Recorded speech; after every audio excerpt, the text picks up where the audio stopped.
Picture a young man in 1656 Amsterdam, standing before the elders of his synagogue as they pronounce the harshest excommunication in Jewish history. Their voices thunder through the hall, condemning him in every moment of his existence, by day and by night, in waking and in rest.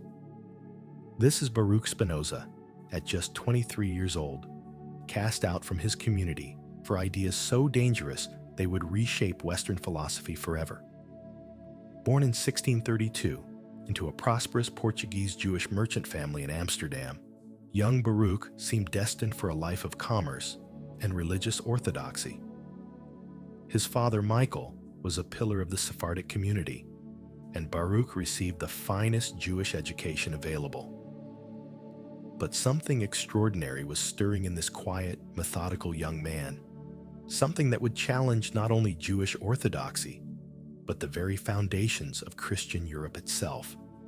Before we dive deeper into this revolutionary mind, if you're drawn to these philosophical journeys, I'd love a quick like or subscribe.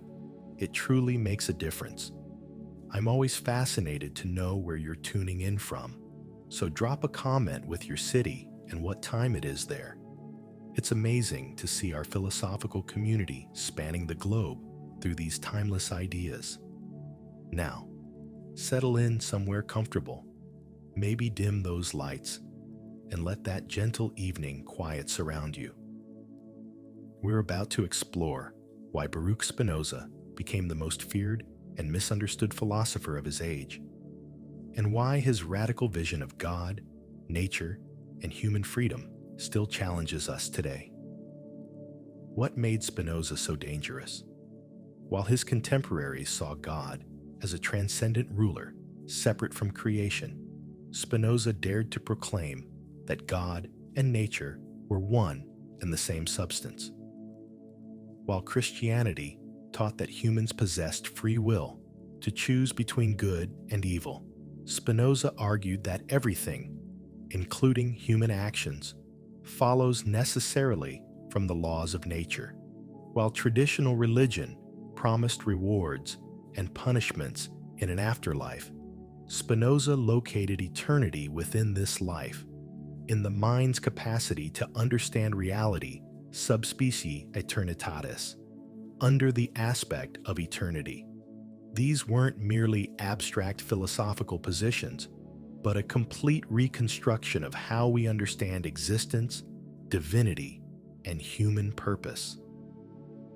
Through works like the Ethics and the Theological Political Treatise, Spinoza created a philosophical system so comprehensive and radical that it couldn't be ignored, even by those who condemned it.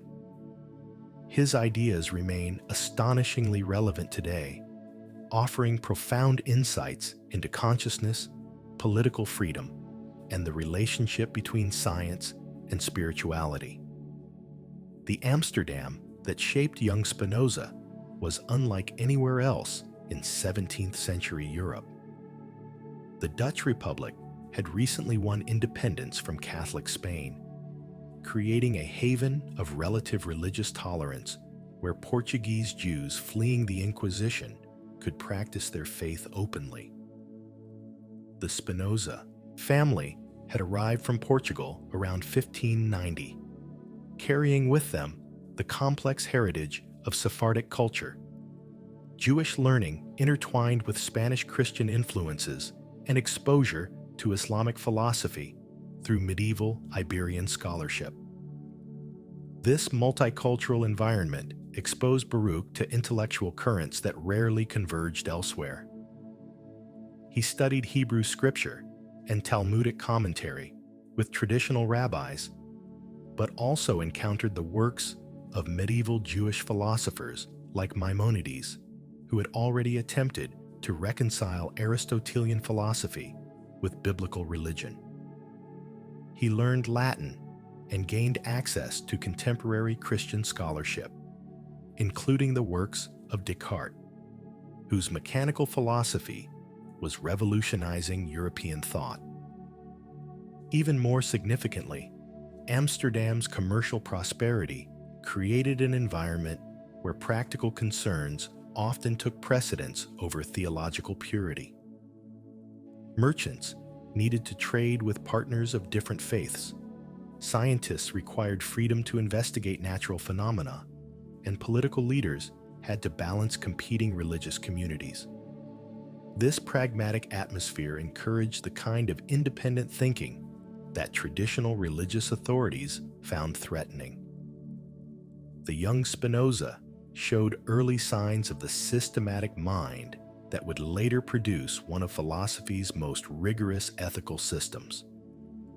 His teachers noted his exceptional ability to grasp complex arguments and his persistent questioning of received authorities. Unlike many brilliant students who simply absorbed traditional learning more quickly than their peers, Spinoza displayed an unsettling tendency to push principles to their logical conclusions, regardless of where those conclusions led. By his early 20s, Spinoza's questioning had led him to positions that his religious community found impossible to tolerate. He apparently expressed doubts about the supernatural origin of Scripture, questioned traditional teachings about the soul's immortality, and suggested that moral laws were human constructions rather than divine commands. These weren't merely intellectual exercises, but reflected a fundamental transformation in how he understood reality itself. The excommunication decree pronounced against him was unprecedented in its severity and finality. Unlike temporary bans that might be lifted upon repentance, Spinoza's cherem was absolute and permanent. No member of the Jewish community could speak with him, conduct business with him, or even approach within 4 cubits of his presence. His own family was forbidden to shelter him, and any written work bearing his name was to be destroyed immediately.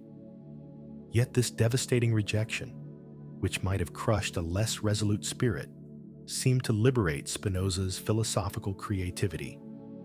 Freed from communal expectations and religious constraints, he embarked on the intellectual journey that would produce some of the most profound and systematic thinking in Western philosophy. He changed his name from the Hebrew Baruch to the Latin Benedictus, both meaning blessed, perhaps signaling his conviction that true blessedness comes from understanding rather than conventional religious observance. In our age of polarized religious and secular worldviews, Spinoza offers something unique, a vision that neither rejects the sacred nor abandons rational inquiry, but finds the divine within the natural order itself. In our time of ecological crisis, he provides a philosophy that sees humans as intimately connected to rather than separate from nature.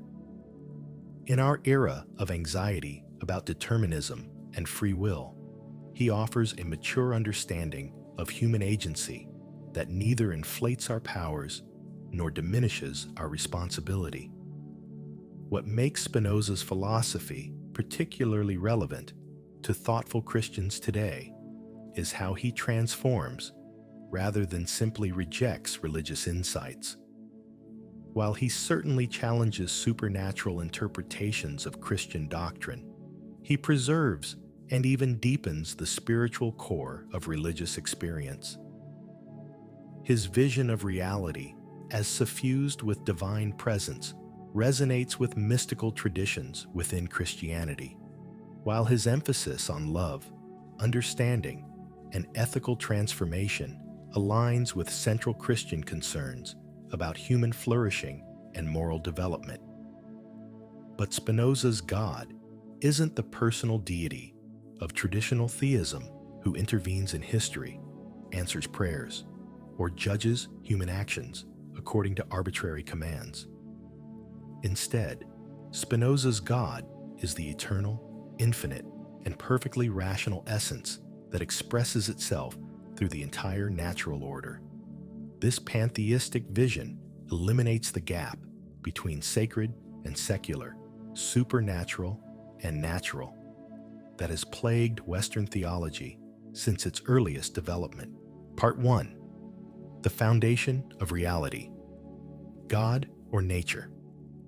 To understand Spinoza, we must begin where he begins, with the most fundamental question of existence itself. What is real? What exists independently of everything else? While most philosophers of his time started with the assumption that God and creation were separate substances, Spinoza made a move so radical it scandalized both Jewish and Christian communities. He identified God with nature itself. Imagine trying to conceive of something that exists completely independently, requiring nothing else for its existence. Traditional theology posited God as this self-sufficient being, but then faced the puzzle of how God relates to a supposedly separate created world. If God is truly infinite and perfect, how can finite, imperfect things exist alongside divine being without limiting or contradicting divine perfection? If God creates freely, what prevents divine nature from being arbitrary? If God remains unchanging, how does creation introduce genuine novelty into existence? Spinoza cut through these problems with elegant simplicity. There's only one substance, which we can call either God or nature, depending on our perspective. As he put it in his masterwork, The Ethics, by God, I understand a being absolutely infinite, that is, a substance consisting of infinite attributes, each of which expresses eternal and infinite essence. But then comes the revolutionary identification, God or nature. Deus sive natura. These aren't two different things, but two ways of conceiving the same reality.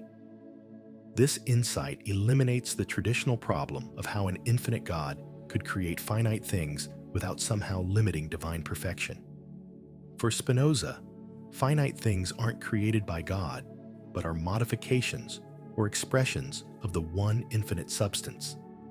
Just as waves are modifications of water, rather than separate substances created by water, individual things are modifications of the one divine nature, rather than products manufactured by an external creator. Think of reality like an infinite ocean of being. From one perspective, we see countless waves, each seemingly distinct with its own shape, movement, and temporary existence. From another perspective, we recognize that there's only water, expressing itself through infinite modifications that arise and pass away according to natural laws. The waves aren't separate from the ocean. They are the ocean in its dynamic self-expression. Similarly, everything that exists, rocks, trees, animals, humans, planets, galaxies, are all modifications of the one divine substance. But Spinoza's ocean metaphor only captures part of his vision. Unlike physical water, which has limited properties and finite extent, divine substance possesses infinite attributes that express infinite essence in infinitely many ways.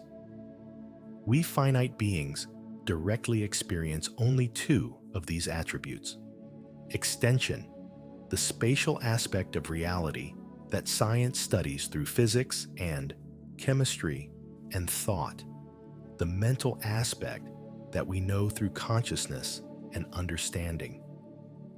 Every individual thing exists simultaneously under both attributes. Your body is a complex modification of extended substance, organized according to mechanical laws that govern nutrition, circulation, sensation, and movement. Your mind is the corresponding modification of thinking substance, organized according to logical laws that govern memory, reasoning, imagination, and understanding. These aren't two separate things somehow connected, but one reality viewed from two different perspectives. This dual aspect theory solves the notorious mind-body problem that plagued Cartesian dualism.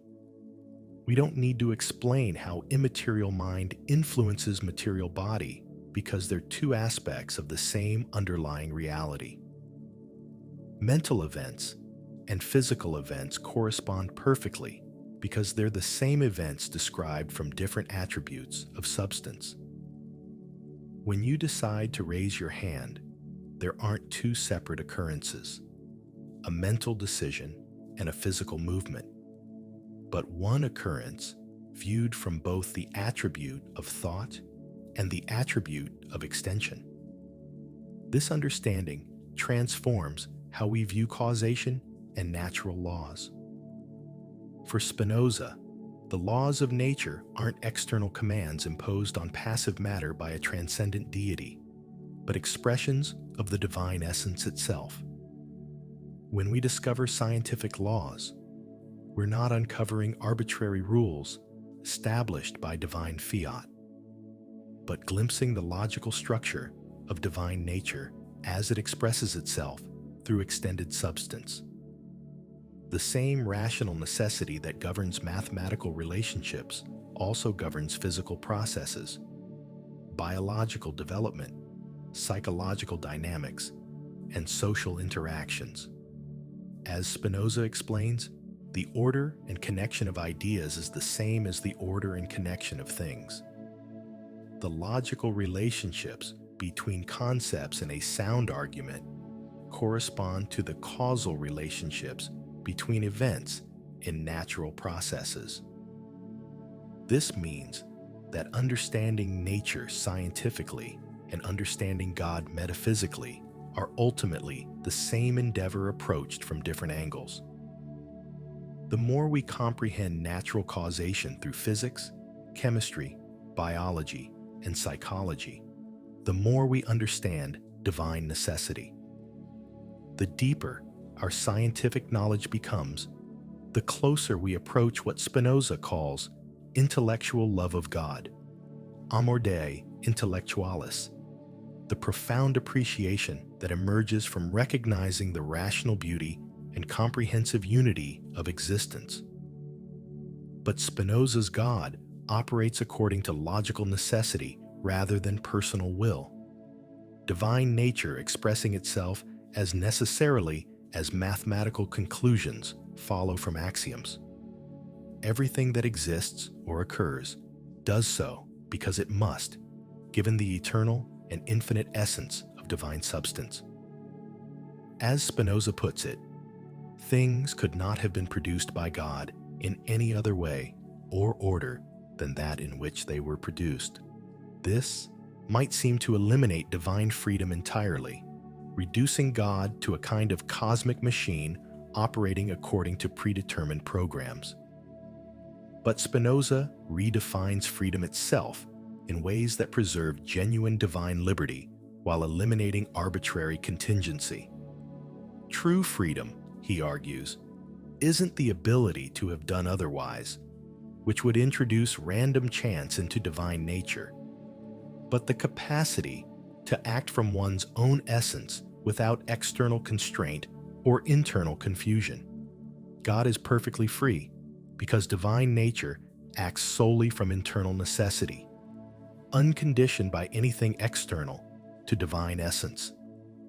There's nothing outside God that could limit, influence, or determine divine action, and nothing within divine nature that could conflict with or contradict itself. Divine freedom consists in the perfect expression of infinite essence through infinite modifications, each following necessarily from the eternal nature of substance itself. This reconceptualization extends to human freedom as well. We're not free when our actions are arbitrary, uncaused, or independent of our character and circumstances. Such actions would be random rather than free, lacking the connection to our essential nature that makes them genuinely our own. Instead, we achieve freedom when our actions flow from clear understanding of our situation and rational assessment of what serves our authentic development. The sage who acts from comprehensive knowledge of natural and social causation is freer than the person who acts impulsively from passion or ignorance, even though both sets of actions are equally determined by prior causes. Freedom consists in being determined by the right kinds of causes, those that flow from our rational nature rather than external compulsion or internal confusion. Spinoza's substance monism reveals the profound interconnectedness of all existence in ways that anticipate contemporary ecological and systems thinking. Since everything is a modification of the same divine nature, nothing exists in isolation from everything else. Every individual thing is constituted by its relationships with the infinite network of modifications that comprise the natural world. As Spinoza explains, the more an individual can be affected in many ways and can affect other bodies in many ways, the more capable it is of forming distinct ideas. The complexity and richness of any individual's existence depends on the variety and depth of its relationships with other parts of the natural order. A tree flourishes when its relationships with soil, water, sunlight, and atmospheric gases support its growth and reproduction. A human being develops when relationships with family, community, cultural traditions, and natural environment provide the resources necessary for physical, intellectual, and moral maturation. This relational understanding of individual identity has striking contemporary relevance. Just as ecological science reveals the interdependence of all life forms within interconnected ecosystems, Spinoza's metaphysics shows that no individual, whether a person, community, species, or ecosystem, can be understood apart from its place in the larger whole. Our very existence depends on countless relationships extending throughout the natural world. From the subatomic particles that compose our bodies to the cosmic processes that maintain the conditions necessary for life on Earth. But this doesn't reduce individuals to mere illusions or epiphenomena without genuine reality. For Spinoza, individual things are real expressions of infinite substance, each with its own striving to persevere in existence, what he calls conatus. A tree genuinely strives to grow toward light, extend its roots toward water, and produce offspring that will continue its genetic lineage. A human being genuinely strives to understand reality, develop creative capacities, form meaningful relationships, and contribute to the flourishing of future generations. These individual strivings aren't separate from divine nature, but are precisely how divine nature expresses itself through finite modifications. The tree's growth toward light manifests the same divine essence that appears in human intellectual development or artistic creativity. Everything that exists participates in the infinite creativity of divine substance, expressing its essential nature through the particular forms of striving appropriate to its level of organization and complexity. This framework provides a middle path between materialistic reductionism that denies genuine individuality and dualistic spiritualism that separates spirit from nature. Everything that exists is both thoroughly natural, operating according to discoverable laws that science can investigate, and thoroughly spiritual, as an expression of divine essence that merits reverence and careful attention. Matter and consciousness aren't separate substances that somehow interact across an ontological divide, but different aspects of the same underlying reality. Physical processes and mental processes correspond because they're the same processes viewed from different attributes of the one substance that constitutes everything real.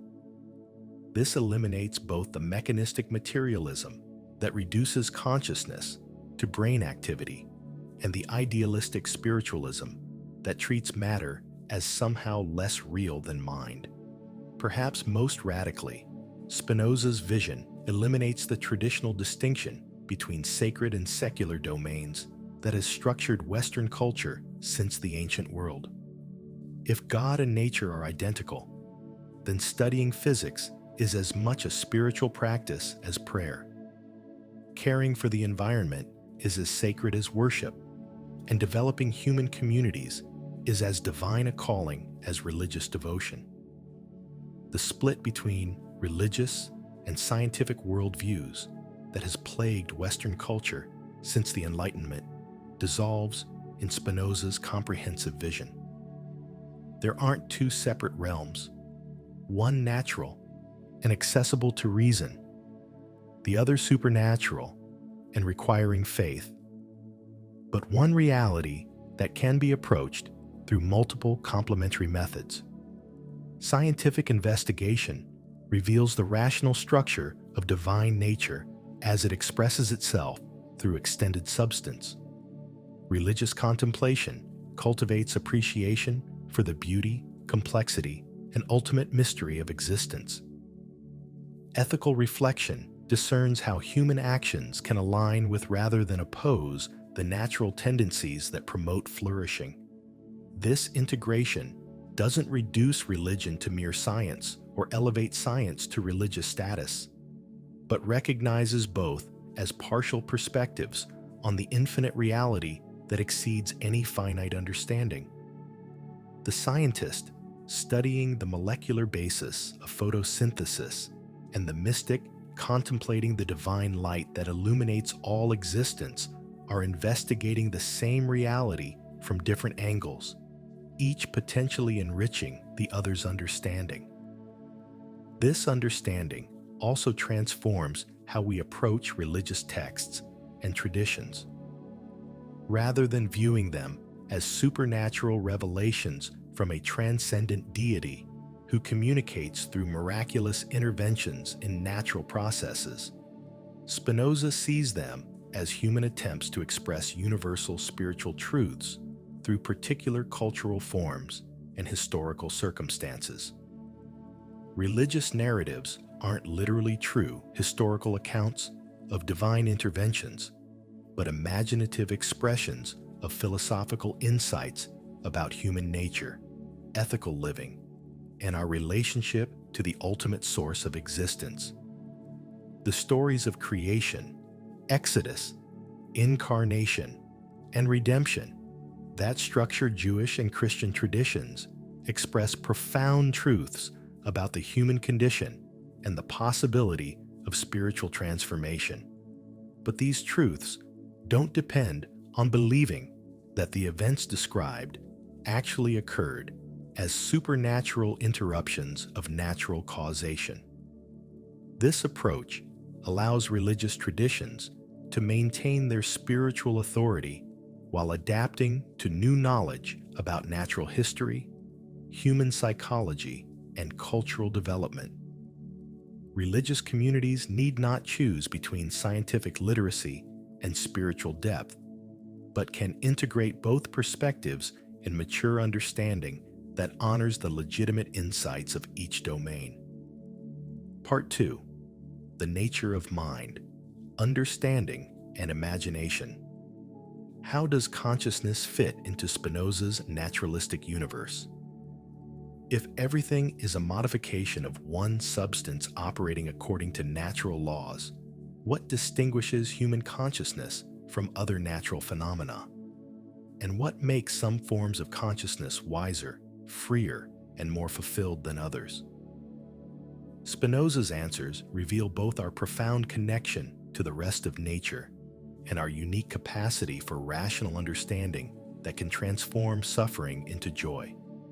For Spinoza, mind and body aren't separate substances that somehow interact despite their different natures, as Descartes claimed, but different ways of conceiving the same reality.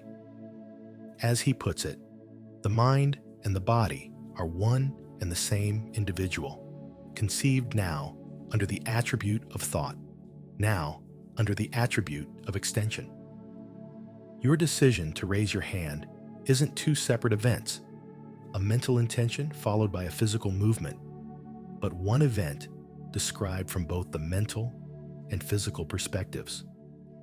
This psychophysical parallelism eliminates the notorious mind-body problem that plagued Cartesian dualism while avoiding the reductionism that characterizes much contemporary materialism. We don't need to explain how immaterial mind influences material body because they're two aspects of the same underlying reality. Mental events and physical events correspond perfectly because they're the same events viewed from different attributes of substance. But this doesn't reduce mind to mere brain activity in the crude sense that eliminates the distinctive features of consciousness. For Spinoza, every physical thing has a corresponding mental aspect, though most are too simple to constitute consciousness as we experience it. A rock has a mind in the sense that its physical interactions with other objects have corresponding ideational aspects. But these mental processes are vastly simpler than human thought and lack the integration necessary for self-awareness. Consciousness emerges when physical systems become sufficiently complex and integrated to support sophisticated mental operations like memory, reasoning, imagination, and self-reflection. The human brain's intricate organization of billions of neurons interacting through trillions of synaptic connections creates the physical basis for mental processes that can form concepts, remember past experiences, anticipate future possibilities, and reflect on their own operations. This emergent understanding of consciousness avoids both the dualistic mystery of how mind relates to body and the reductionist denial that consciousness has genuine causal efficacy. Mental processes are real features of natural reality that arise when physical organization reaches sufficient complexity, just as life emerges from chemical processes when molecular organization becomes sufficiently sophisticated. Spinoza distinguished three kinds of knowledge that reveal different levels of human cognitive development and correspond to different degrees of freedom and blessedness. Understanding these distinctions is crucial for grasping his vision of how human beings can transform their lives through intellectual and spiritual development. The first kind of knowledge, which Spinoza calls imagination, includes both direct sensory experience and indirect knowledge received from others through testimony, education, and cultural transmission. While this provides the practical information needed for daily survival and social cooperation, it often misleads us about the true nature of reality by presenting partial perspectives as complete truth. Through imagination, we experience ourselves as separate individuals making free choices in a world of contingent events that could easily have been otherwise. We see other people as fundamentally different from ourselves, some naturally good and others naturally evil. We perceive natural events as random occurrences that sometimes help and sometimes harm us without following any comprehensible pattern. We imagine divine beings who reward virtue and punish vice according to moral rules that often seem arbitrary or unfair. These imaginative ideas aren't simply false, but they're inadequate because they focus on immediate appearances rather than underlying causes. When we understand only how things affect us directly, we miss the broader patterns of relationship that explain why things happen as they do. This limitation generates the fluctuating emotions, hope and fear, love and hatred, pride and shame, that characterize much human experience and prevent the stable contentment that Spinoza identifies with genuine happiness. The second kind of knowledge, which Spinoza calls reason, grasps universal principles and mathematical relationships that govern natural processes. Through scientific understanding, we begin to see the necessary connections that bind all phenomena together in a comprehensive system of causes and effects. We recognize ourselves as parts of nature operating according to discoverable laws, rather than isolated agents in an arbitrary universe. Rational knowledge reveals the common notions that apply to all bodies, properties like extension, motion, and the tendency to persevere in existence that characterize everything physical. It also discerns the universal principles that govern human psychology, social organization, and ethical development. Through reason, we understand why people act as they do, based on their character, circumstances, and understanding, rather than attributing their behavior to mysterious free will or external supernatural influences. This rational perspective transforms our emotional life by replacing fluctuating passions with stable understanding. Instead of fearing natural disasters as divine punishments or arbitrary evils, we study their causes and learn to predict and prepare for them more effectively. Instead of hating people whose actions harm us, we investigate the conditions that led to their destructive behavior and work to address those underlying causes. But even rational knowledge, while vastly superior to imagination, remains limited because it grasps universal principles abstractly rather than seeing how they apply to particular situations in all their concrete specificity. Reason can formulate general laws about human behavior, but it may struggle to understand why this particular person acts in this specific way under these precise circumstances. The third and highest kind of knowledge, which Spinoza calls intuitive knowledge, directly apprehends the eternal essence of particular things and their necessary participation in divine nature.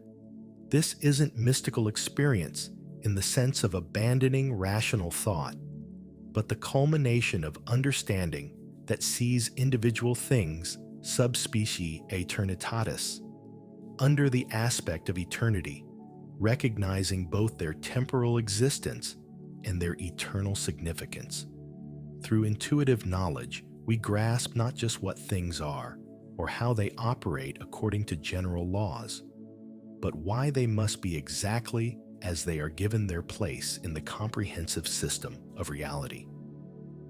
We see particular individuals, events, and circumstances as necessary expressions of infinite divine nature rather than arbitrary occurrences that happen to affect our interests positively or negatively. This progression from imagination through reason to intuitive knowledge constitutes the path of human spiritual development. As Spinoza explains, the more we understand particular things, the more we understand God. Scientific knowledge isn't opposed to spiritual insight, but prepares for it by revealing the rational structure underlying apparent chaos and contingency.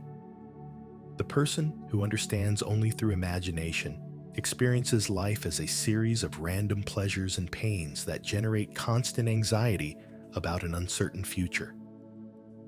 The person who develops rational understanding gains stability and confidence by recognizing the patterns that govern natural and human events. But the person who achieves intuitive knowledge experiences profound peace and joy by seeing everything that happens as a necessary expression of eternal divine perfection. Spinoza's analysis of emotions reveals how this cognitive development affects our entire experience of life.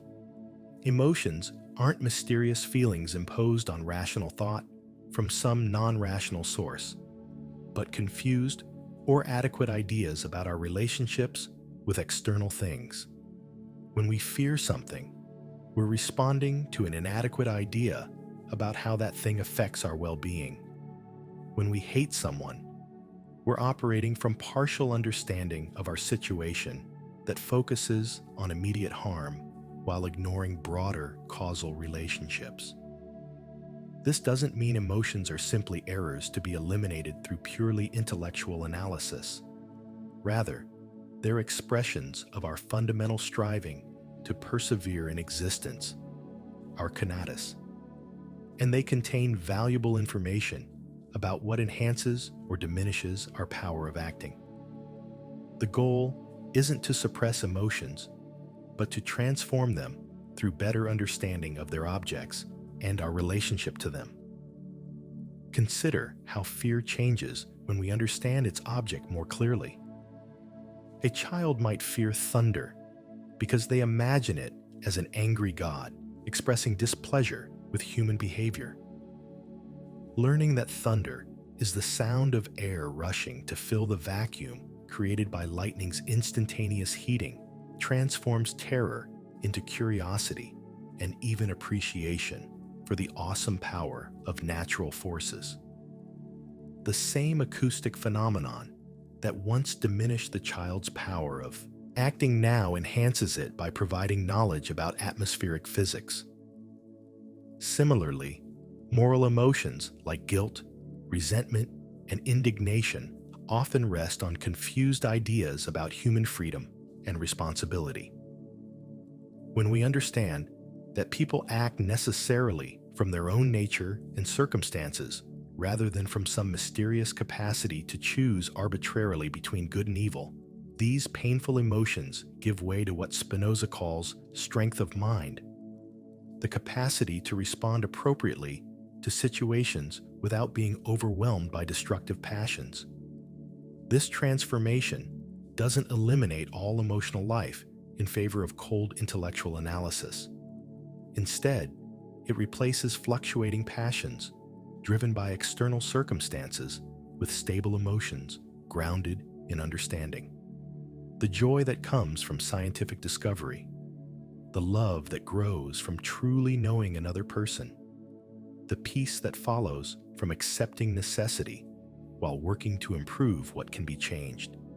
These positive emotions increase rather than decrease as understanding develops.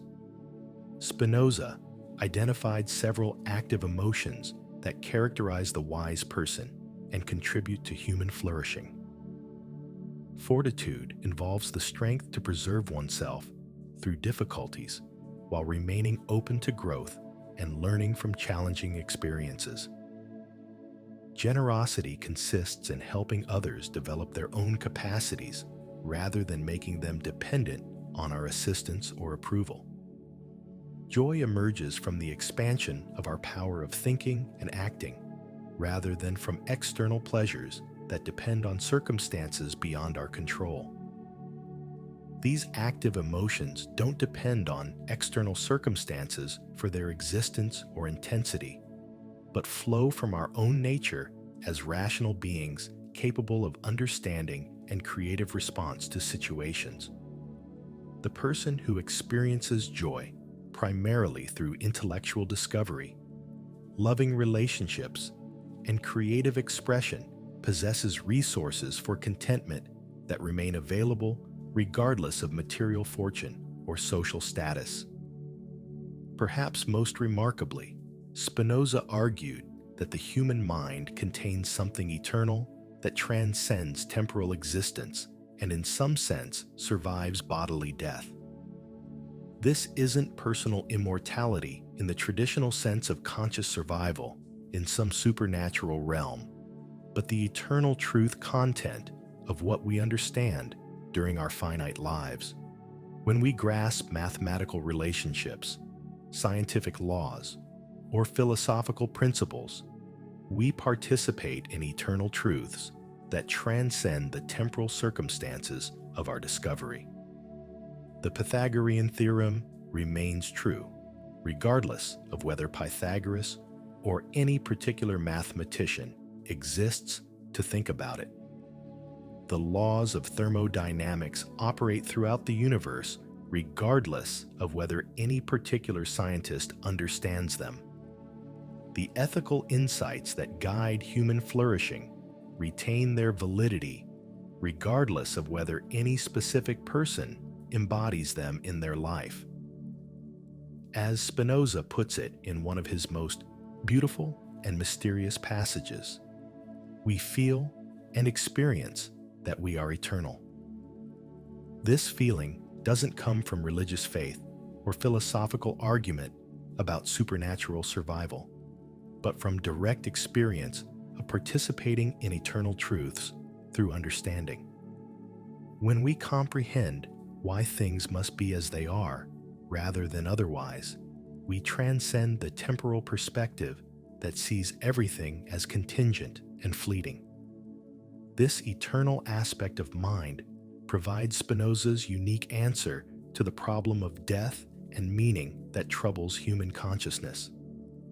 We need not fear personal annihilation because our essential being consists in understanding, which connects us to eternal truths that transcend individual existence.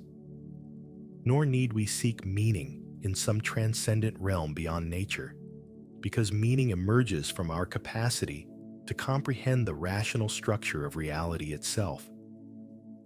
The scientist whose discoveries advance human knowledge, the artist whose creations express eternal beauty, the teacher whose insights shape future generations, the parent whose love nurtures human development, all participate in eternal realities that give lasting significance to temporal existence.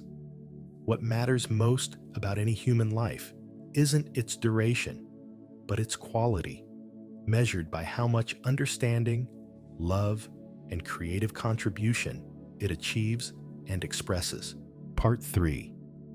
Human Nature and the Path to Freedom. What does it mean to be human in Spinoza's naturalistic universe? If we're thoroughly part of nature, operating according to the same laws as everything else, how do we understand human dignity, moral responsibility, and the possibility of genuine freedom? Spinoza's answer reveals both our profound limitations as finite natural beings and our remarkable potential for liberation through understanding that can transform bondage into blessedness. At the foundation of Spinoza's philosophical anthropology lies the concept of conatus, the striving by which each individual thing endeavors to persevere in its being. This isn't conscious desire in the usual sense, but the fundamental tendency that constitutes any individual's essence and drives all its activities. A plant strives toward light and moisture through unconscious biological processes. An animal strives to satisfy its needs and avoid dangers through instinctual behaviors shaped by evolutionary development. A human being strives not just for biological survival, but for understanding, creative expression, meaningful relationships, and spiritual fulfillment. Human conatus is unique among earthly beings because it operates through reason as well as instinct, imagination as well as sensation, and cultural learning as well as genetic inheritance. While other animals respond to immediate circumstances through inherited behavioral patterns that evolved over millions of years, humans can imagine alternative possibilities, plan for distant futures, modify their environment according to rational principles, and transmit cumulative knowledge across generations through language and cultural institutions. This cognitive complexity gives humans remarkable power to shape their own development and environment. But it also creates distinctive forms of suffering unknown to other species. Because we can imagine things otherwise than they are, we experience disappointment when reality doesn't match our expectations or desires. Because we can anticipate future threats that may never materialize, we suffer anxiety about events that exist only in our imagination. Because we can compare ourselves to others and to idealized standards, we experience envy, pride, shame, and resentment about relative status and achievement. These uniquely human forms of mental suffering arise from the same cognitive capacities that enable science, art, moral reasoning, and spiritual insight. The ability to form abstract concepts allows us to develop mathematics and philosophy, but it also enables us to torture ourselves with ideas about how things should be different. The capacity for future planning helps us achieve long-term goals, but it also creates worry about possibilities that may never occur. The social intelligence that enables complex cooperation also generates competition, comparison, and conflict about status and recognition. Spinoza distinguished between two fundamental ways of existing that apply to all human beings regardless of their particular circumstances: bondage and freedom. We exist in bondage when our actions are determined primarily by external circumstances and confused emotions that we don't understand. The person driven by insatiable greed pursues wealth compulsively, unable to enjoy what they already possess or find satisfaction in non-monetary activities. The person consumed by hatred defines themselves in opposition to others, allowing external enemies to control their internal emotional life. Such bondage isn't moral failure requiring punishment, but a form of illness or ignorance requiring understanding and healing. As Spinoza famously declared, "I have labored carefully not to mock, lament, or execrate human actions, but to understand them. Destructive behaviors flow from inadequate ideas about what truly serves human flourishing, not from intrinsic evil in human nature or mysterious choices to reject known good in favor of recognized evil. People act badly when they misunderstand what will make them happy, when they lack the skills necessary for constructive response to difficult situations, or when circumstances prevent them from developing their rational and creative capacities. The person who lies to gain advantage operates from confused ideas about what constitutes genuine security. The person who responds to frustration with violence lacks better methods for addressing conflicts constructively. The person who remains trapped in destructive patterns often suffers from early experiences that damage their capacity for trust, learning, or emotional regulation. Freedom begins with understanding the causes that shape our thoughts, emotions, and actions.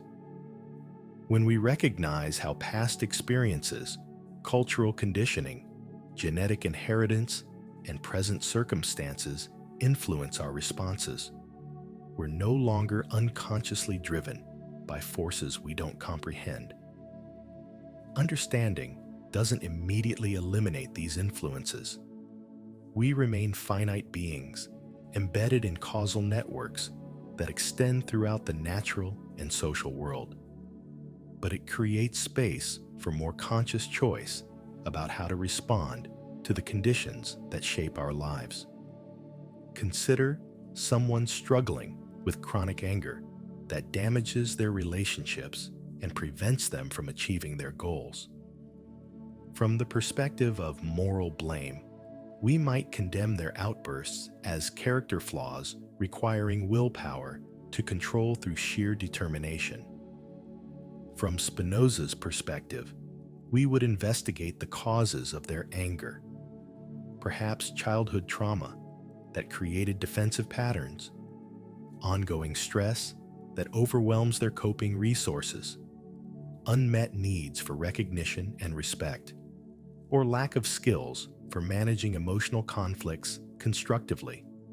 Understanding these causes doesn't excuse harmful behavior or eliminate the need for change, but it suggests more effective approaches than moral condemnation or simplistic demands for self-control.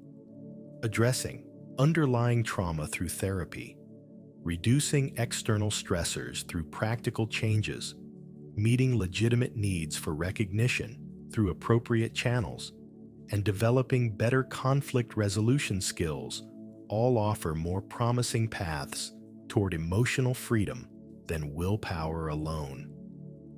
True freedom develops gradually as we replace confused ideas with adequate understanding, passive emotions with active ones, and external determination with internal guidance.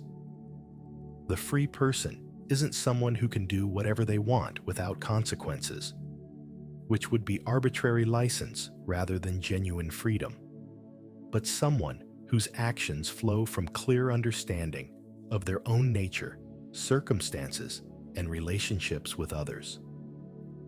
This process of liberation involves what Spinoza calls the emendation of the intellect, the systematic correction of mental errors that keep us trapped in destructive patterns. Many of our problems stem from confused ideas about what will provide lasting satisfaction and meaning. We imagine that external goods like wealth, fame, or power will deliver the security and recognition we seek, then experience frustration when they fail to provide what we expected. Spinoza argues that only internal goods, knowledge, virtue, creative expression, and loving relationships can provide stable happiness because they enhance our own power of acting rather than depending on external circumstances beyond our control. The joy that comes from understanding something deeply, the satisfaction that follows from developing our capacities, the peace that emerges from accepting necessity while working skillfully to improve what can be changed. These positive emotions grow stronger with experience rather than fading like external pleasures. But Spinoza isn't advocating selfish individualism disguised as philosophical wisdom. Because humans are naturally social beings whose individual flourishing requires community support, our personal development necessarily involves promoting conditions that enable others to flourish as well. As he puts it, nothing is more useful to man than man. We develop our rational capacities through education provided by others, express our creativity through cultural traditions we inherit from previous generations, and find meaning through relationships that connect us to purposes larger than individual survival and pleasure. This interdependence means that genuine freedom can't be achieved in isolation from social transformation. A person living in an oppressive society, no matter how philosophically enlightened, remains constrained by external circumstances that limit their development and expression. Similarly, a society composed of individuals trapped in bondage to destructive passions can't provide the conditions necessary for widespread human flourishing. Spinoza's vision of human liberation thus has both individual and collective dimensions that support and require each other. Personal freedom develops through understanding, virtue, and emotional transformation that enables individuals to act from their own rational nature rather than external compulsion or internal confusion. Social freedom requires political arrangements that protect the conditions necessary for individual development while fostering cooperation rather than destructive competition between different groups and communities.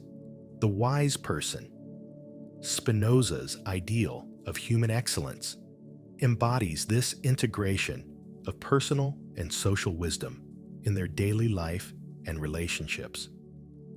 They understand their own nature clearly enough to act from internal guidance rather than external pressure or manipulation.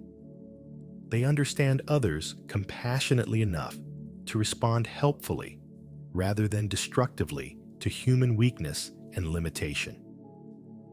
They understand social dynamics clearly enough to promote conditions that enable human flourishing rather than merely pursuing private advantage at others' expense. Such wisdom doesn't arise automatically from good intentions. religious devotion, or even philosophical study, but requires sustained practice in what Spinoza calls the discipline of the mind. Like physical fitness, mental freedom must be continuously maintained through appropriate exercises that strengthen our capacity for clear thinking, emotional regulation, and constructive action. These practices include regular reflection on our motivations and automatic responses to challenging situations, study of natural and human sciences that reveal causal relationships governing individual and social development, cultivation of active emotions like joy, gratitude, and intellectual curiosity that enhance rather than diminish our power of acting, and participation in communities that support rather than undermine human development and creative expression. Most importantly, the path to freedom requires what Spinoza considers the highest human emotion: intellectual love of God or nature. This isn't romantic feeling or religious sentiment in the ordinary sense, but the profound appreciation that emerges from understanding our place within the rational order of existence.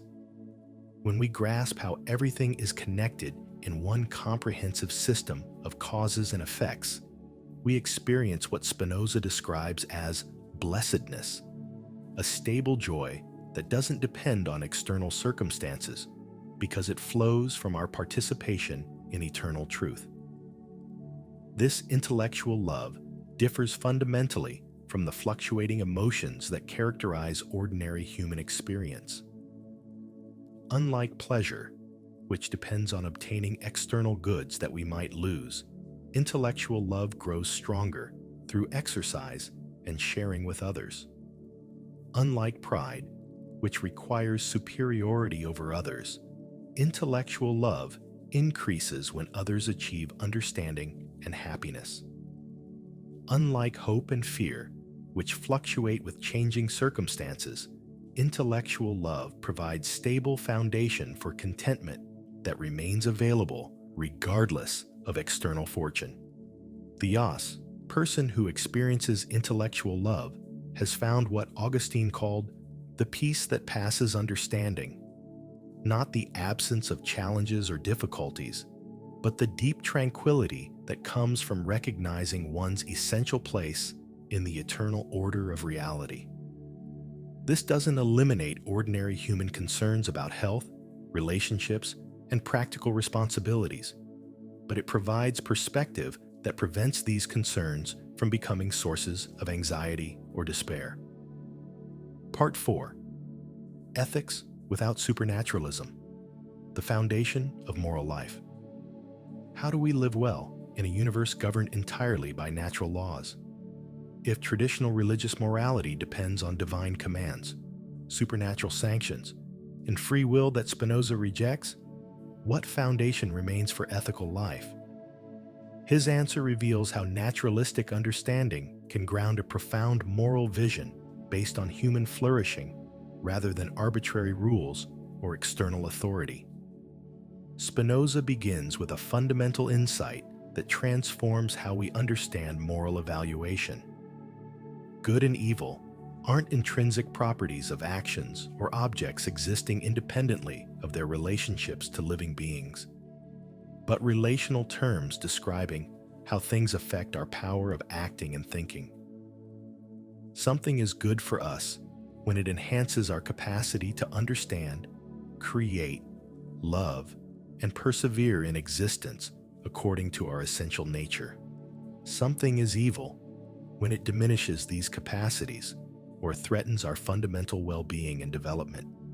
This relational understanding means that ethical judgments aren't universal commands, applying identically to all people in all circumstances, but rational assessments of what serves authentic human development in particular situations, given specific individual constitutions and social conditions. What enhances one person's power and flourishing might diminish another's, depending on their natural temperament, stage of development, cultural background, and external circumstances. Consider the question of competitive ambition in professional contexts. For someone trapped in poverty with unrealized potential and few opportunities for advancement, ambitious striving might be essential for developing their capacities and contributing meaningfully to society. The focused effort required to master difficult skills, the persistence needed to overcome obstacles, and the confidence necessary to pursue challenging goals all serve genuine human development. But for someone already successful, who continues driven by insecure ego needs, status anxiety, or compulsive achievement orientation, further ambitious striving might prevent the satisfaction, generosity, and wisdom that characterize human maturity. The same psychological tendency that once served development now interferes with flourishing by preventing contentment with genuine accomplishments and blocking attention to other important dimensions of life. This contextual approach doesn't collapse into simple relativism because human nature, while expressed differently in different individuals and cultures, has universal features that ground objective ethical principles accessible through rational investigation. All humans need physical security and health, meaningful relationships and community belonging, opportunities for creative expression and skill development, and understanding of their place in the larger world. Ethical systems that honor these universal needs while respecting individual differences serve human flourishing better than those that ignore either universality or particularity. Spinoza identified several key virtues that characterize excellent human living across different cultural contexts and individual circumstances. Prudence involves the practical wisdom to assess situations accurately and choose responses that serve long-term rather than merely immediate interests. This requires understanding the likely consequences of different actions, the complex motivations that drive human behavior, and the broader social and natural contexts that shape individual choices.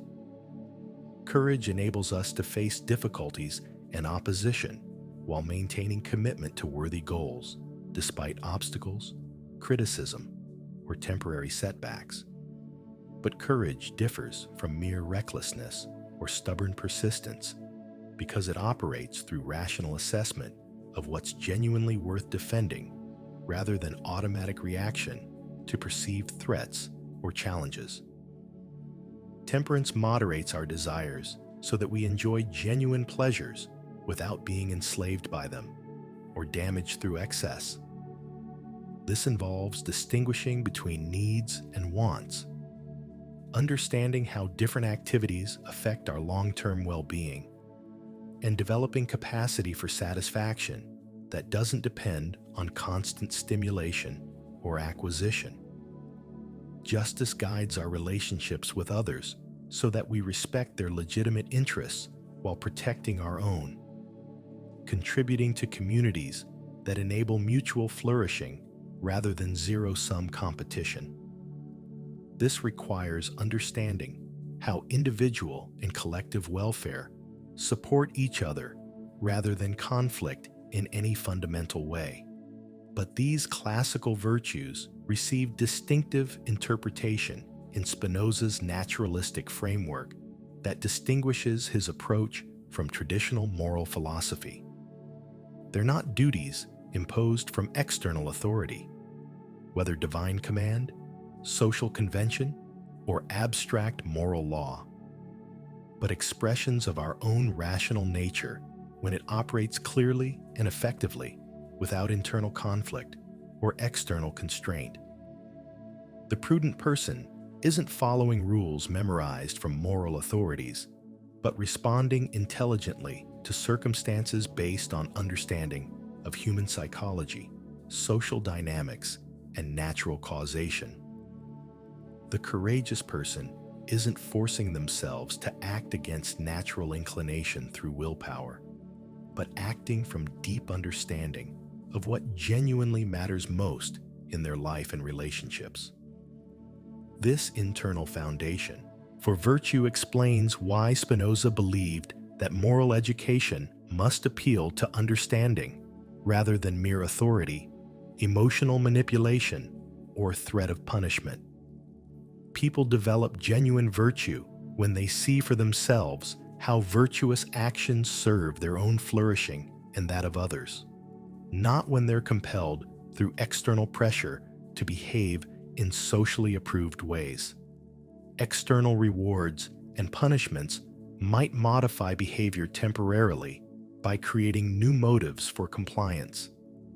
But lasting moral development requires internal transformation of how we understand ourselves, our relationships, and our place in the larger community.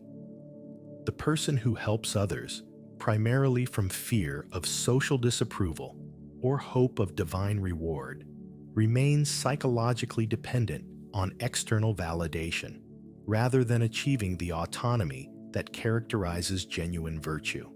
Spinoza's approach to specific ethical issues illustrates this principle of grounding moral judgments in rational assessment of consequences for human flourishing rather than abstract rules or traditional authorities.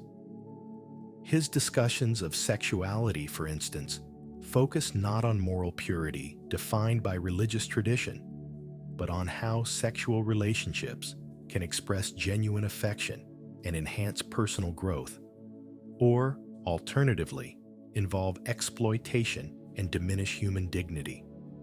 Sexuality serves human flourishing when it expresses and deepens loving relationships between partners who care about each other's well-being and development. Sexual activity that includes mutual respect, emotional intimacy, and genuine concern for the other person's pleasure and fulfillment enhances the capacity for love and connection that constitutes an important dimension of human happiness. But sexuality becomes destructive when it involves coercion, exploitation, or instrumentalization of other people for purely selfish gratification. Sexual relationships that damage self-respect, violate trust, or prevent emotional development interfere with human flourishing regardless of whether they violate traditional moral rules. This naturalistic approach evaluates sexual ethics based on consequences for the people involved rather than conformity to abstract principles about purity, naturalness, or divine command. It supports sexual relationships that enhance human dignity and development while opposing those that diminish or damage the people involved. Similarly, Spinoza's economic ethics emphasizes how material arrangements can support or undermine the conditions necessary for human flourishing rather than defending particular economic systems based on ideology or tradition. While he generally supports private property and market exchange as efficient mechanisms for organizing production and distribution, he insists that economic arrangements serve human development rather than becoming ends in themselves. This means that extreme inequality, even when generated through formally free market transactions, violates the principles of ethical social organization when it prevents significant portions of the population from developing their capacities while enabling others to accumulate resources far beyond any reasonable need. A society that produces great wealth for some while leaving others in poverty fails to fulfill the fundamental purpose of economic cooperation, which should be enabling all participants to achieve security and opportunity for meaningful development. But Spinoza's critique of inequality doesn't lead to advocacy for centralized economic control that might undermine the individual initiative and voluntary cooperation that characterize human flourishing. Instead, he supports policies that expand genuine opportunity while preserving space for individual creativity and community self-organization. Progressive taxation that funds education, healthcare, and infrastructure expands opportunity without eliminating incentives for productive effort. Social safety nets that provide basic security enable people to take reasonable risks in pursuit of meaningful work rather than accepting whatever employment is immediately available. Antitrust policies that prevent excessive concentration of economic power maintain competitive markets that serve consumers rather than monopolistic interests. Perhaps most importantly, Spinoza argues that genuine morality requires what he calls active affects rather than passive affects, emotions that flow from understanding and enhance our power of acting rather than those that arise from confusion and diminish our capacity for constructive response. Passive affects like fear, guilt, resentment, and envy arise from confused ideas about our situation and lead to actions that ultimately diminish human flourishing for everyone involved. Active affects like joy, love, gratitude, and strength of mind flow from clear understanding and empower actions that enhance life for ourselves and others. The difference isn't simply between positive and negative emotions, but between emotions that increase or decrease our capacity for effective action based on accurate assessment of reality. Consider the difference between guilt and regret as responses to harmful actions we've committed. Guilt typically involves self-condemnation that focuses attention on our moral failure rather than on making appropriate amends or preventing future harm. This passive emotion often perpetuates destructive patterns by maintaining focus on past mistakes rather than present opportunities for constructive action. Regret, by contrast, involves clear recognition that our past actions caused unnecessary harm, combined with genuine resolve to respond more skillfully in similar future situations.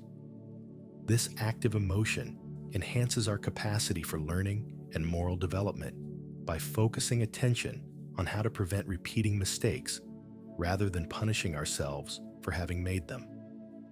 Similarly, anger about injustice can be either passive or active depending on how it operates in our psychological economy. Passive anger involves resentment that focuses on the moral failure of others and often leads to destructive responses that increase rather than decrease the total amount of harm and conflict.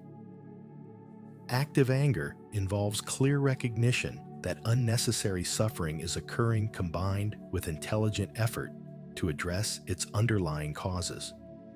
The person who responds to injustice with active anger investigates the conditions that enable oppression and works systematically to change them. The person trapped in passive anger often becomes consumed by resentment that prevents effective action while generating additional conflict and suffering. This distinction transforms how we understand moral psychology and character development. Rather than viewing emotions as irrational disturbances that threaten moral behavior, Spinoza sees appropriate emotions as essential components of ethical living that provide both motivation and guidance for constructive action. The person who helps others from genuine joy in their flourishing experiences their moral actions as expressions of their own fulfillment rather than sacrifices imposed by external duty.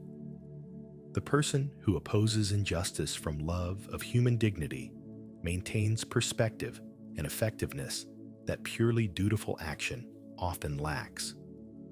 The person who practices honesty from appreciation for truth and trust creates relationships characterized by authentic intimacy rather than mere rule-following. Spinoza's analysis reveals how many traditional moral emotions actually undermine the goals they claim to serve, Moral indignation can become a form of self-righteousness that prevents understanding of complex situations and people.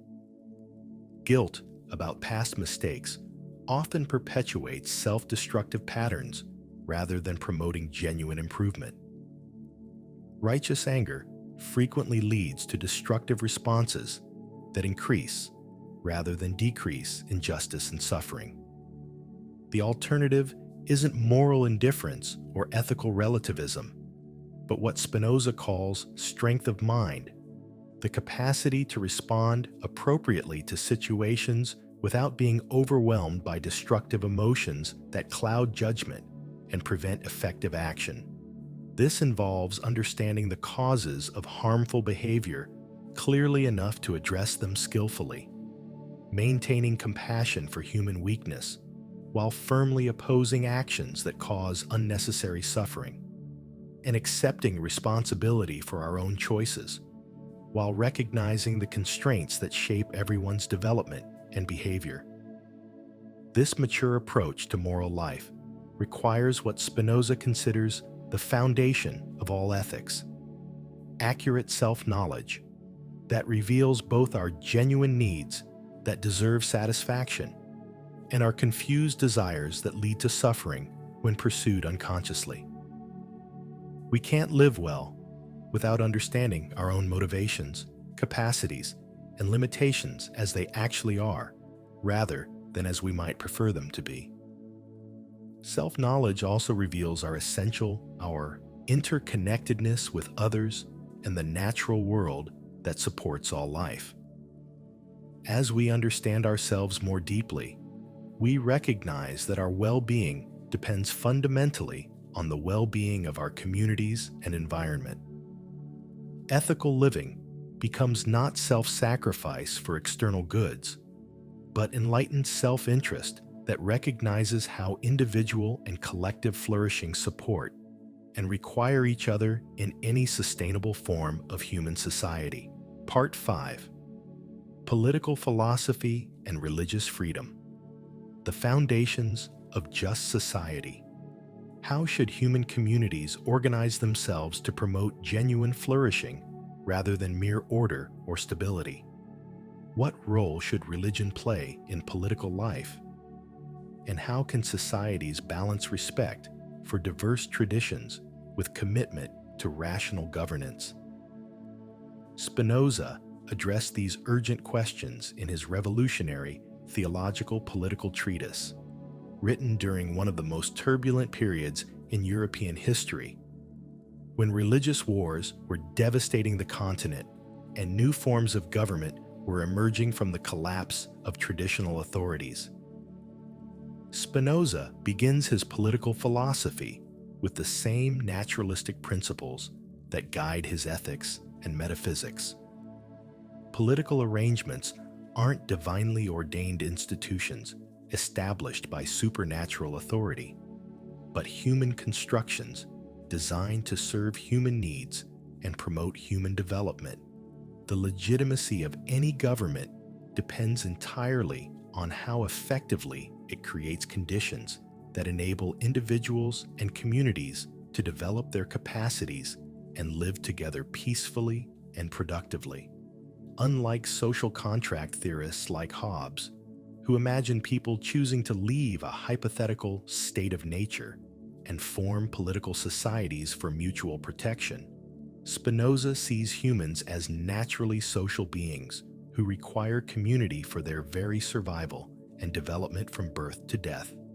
The question isn't whether to have political organization, but what forms of organization best serve human flourishing under particular historical circumstances and cultural conditions. Human beings are born completely helpless and remain dependent on others for physical care, emotional support, education, and cultural transmission for many years. Even as adults, we rely on complex social cooperation for everything from food production and distribution to scientific research and artistic creation. The idea of isolated individuals choosing to form society represents a philosophical fiction rather than accurate description of human reality. But this natural sociability doesn't automatically produce beneficial political arrangements. Human communities can be organized in ways that promote mutual development and flourishing, or they can be structured to benefit some members at the expense of others through various forms of exploitation and oppression. The fact that humans are naturally social doesn't determine what kinds of social arrangements they should create. Spinoza distinguishes between the natural right that belongs to individuals in their private capacity and the civil right that emerges when people combine their powers to achieve common goals that exceed what anyone could accomplish alone. Natural right extends as far as each person's power reaches. We have a right to whatever we can accomplish through our own efforts without violating similar rights of others. But individual power is quite limited when it comes to achieving most significant human goals. No one person can build roads, schools, hospitals, or systems of law enforcement that benefit entire communities. No individual can conduct scientific research, create artistic traditions, or maintain cultural institutions that serve future generations. Most of what makes human life meaningful and fulfilling requires cooperation with others through political institutions that coordinate collective action. Civil right emerges when individuals transfer some of their natural power to collective institutions that can accomplish what no individual could achieve alone. This transfer is legitimate only when it genuinely enhances, rather than diminishes, human power overall. A government that provides security, education, infrastructure, and economic opportunity increases the effective power of its citizens, even while constraining some of their individual actions through laws and regulations. The person who gives up the natural right to take whatever they can obtain by force receives in return the civil right to security of person and property that enables long-term planning and productive investment. The individual who accepts limits on their freedom to pollute or exploit natural resources gains access to a sustainable environment that supports their health and that of their children. The citizen who pays taxes to support public education and scientific research benefits from the increased knowledge and skills that these institutions provide to the entire community. But governments can also exceed their legitimate authority by restricting human development unnecessarily or serving the interests of rulers rather than the common good of the people they're supposed to serve. When this happens, Spinoza argues, the social contract is violated and citizens retain the right to resist oppressive authority through whatever means are necessary and effective. Political obligation depends on political performance, not abstract theories about divine right, natural hierarchy, or traditional authority. Citizens owe allegiance to governments that serve their flourishing and may legitimately withdraw support from those that systematically violate their trust. This performance-based approach to political legitimacy provides foundation for democratic accountability while avoiding both anarchistic rejection of all authority and authoritarian demands for unconditional obedience. This principle led Spinoza to favor democratic forms of government, where authority ultimately rests with the people whose flourishing government should serve. While he recognized that direct democracy might be impractical in large societies with complex economies and diverse populations, he insisted that legitimate government must remain accountable to popular will expressed through appropriate institutions and regular opportunities for peaceful change of leadership. Democratic government works best when citizens possess the education, economic, security, and cultural resources necessary for intelligent participation in public life. People who struggle with basic survival needs lack time and energy for informed consideration of complex policy questions. Communities where most people lack education in history, science, and critical thinking can't evaluate political claims effectively. Societies with extreme inequality often experience political conflicts that reflect economic divisions rather than reasoned disagreement about public goods. This means that democracy requires social and economic conditions that enable genuine citizenship rather than merely formal voting rights. Public education that develops analytical skills rather than just vocational training, economic policies that provide broad-based security and opportunity rather than concentrating wealth in few hands, and cultural institutions that promote civil discourse rather than tribal loyalty all contribute to the foundations of democratic society. Spinoza was particularly concerned with protecting intellectual and religious freedom. Having experienced firsthand the violence that results when political authorities attempt to control belief and expression. In the Theological Political Treatise, he argued that governments have no legitimate interest in people's private opinions and beliefs, only in their public actions that affect the rights and welfare of others.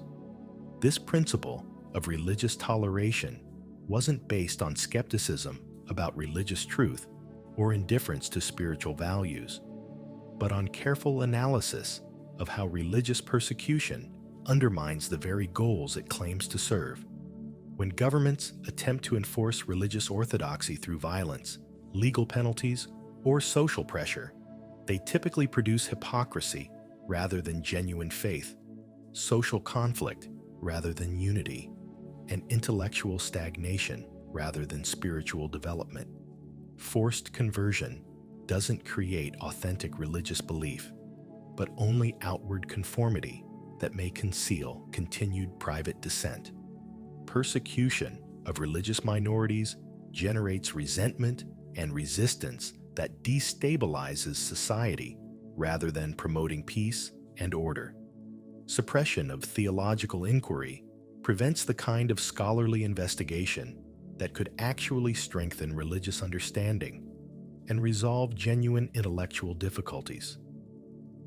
Moreover, Spinoza argued, religious authorities who claim political power based on supernatural revelation typically serve their own institutional interests rather than genuine spiritual development of their communities.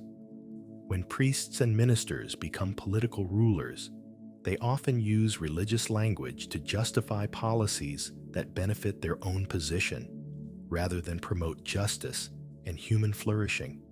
Spinoza's historical analysis of Hebrew Scripture illustrates this point through careful examination of how biblical texts actually function in religious communities. Rather than treating these texts as supernatural revelations containing eternal truths dictated directly by God, he approaches them as historical documents reflecting the circumstances, knowledge, and literary conventions of their human authors. This critical approach reveals how religious traditions develop through human creativity responding to particular challenges rather than through direct divine communication. The laws attributed to Moses reflect the practical needs of nomadic tribes trying to maintain social order in difficult circumstances. The prophetic literature expresses political criticism of rulers who violated principles of justice and care for the vulnerable. The wisdom literature preserves insights about human nature and ethical living discovered through generations of experience and reflection. But this naturalistic understanding of religious texts doesn't diminish their value for moral and spiritual development. Like poetry, philosophy, or great literature. Religious narratives can express profound insights about human nature and ethical living through imaginative rather than literal truth. The stories of Abraham's faith, Moses' leadership, David's courage, and Jesus' compassion provide powerful models of wisdom and virtue that remain relevant even when we don't accept their supernatural elements as historical facts. This distinction between religious imagination and historical fact allows Spinoza to respect religious traditions while protecting intellectual freedom from religious censorship. Religious communities should be free to interpret their traditions according to their own understanding and practice their faith without government interference, as long as their practices don't violate the rights of others or undermine legitimate public interests. But religious leaders shouldn't be permitted to use political power to impose their particular interpretations on others or suppress scholarly investigation of religious questions. The proper relationship between religious and political institutions involves mutual respect for distinct but complementary functions rather than fusion that corrupts both domains. Religious communities can provide moral vision and spiritual resources that inspire political action toward justice and human flourishing. Political institutions can protect the conditions necessary for religious freedom and community development. Neither should attempt to absorb or dominate the other, since such absorption typically corrupts both religious authenticity and political effectiveness. This framework proves remarkably relevant to contemporary challenges about religious pluralism in democratic societies. Rather than requiring citizens to privatize their religious commitments entirely, Spinoza's approach allows religious perspectives to inform public debate while preventing any single tradition from monopolizing political authority. Citizens motivated by religious convictions can advocate for policies they believe promote human flourishing, but they must provide public reasons that others can evaluate regardless of their particular religious beliefs. Religious arguments can contribute to political discourse, but they can't substitute for rational analysis of how proposed policies would actually affect human welfare. Spinoza's economic analysis reveals similar insights about the relationship between individual freedom and collective welfare that remain relevant to contemporary debates about capitalism, socialism, and economic regulation. While he generally supports market economies as efficient mechanisms for organizing production and distribution, he insists that economic arrangements serve human development rather than becoming ends in themselves. This means that extreme inequality, even when generated through formally free market transactions, violates the principles of legitimate government when it prevents significant portions of the population from developing their capacities and participating meaningfully in social life. A society that produces great wealth for some while leaving others in poverty fails to fulfill the fundamental purpose of political organization, which should be enabling all citizens to achieve security and opportunity for meaningful development. But Spinoza's critique of inequality doesn't lead to advocacy for centralized economic control that might undermine the individual initiative and voluntary cooperation that characterize human flourishing. Instead, he supports policies that expand genuine opportunity while preserving space for individual creativity and community self-organization. Market mechanisms work well for coordinating production and distribution when they operate within appropriate institutional frameworks that prevent exploitation and ensure broad access to essential goods. Private property serves human flourishing when it enables individual autonomy and creative expression, but it becomes problematic when concentration of ownership prevents others from developing their capacities or meeting their basic needs. Competition can promote innovation and efficiency when it occurs between participants with relatively equal resources and opportunities, but it becomes destructive when power imbalances allow some players to dominate others through advantages unrelated to their productive contributions. Perhaps most importantly, Spinoza argues that political freedom requires not just formal democratic institutions like elections and representative government, but cultural conditions that enable citizens to participate intelligently in public life rather than being manipulated by demagogues or special interests.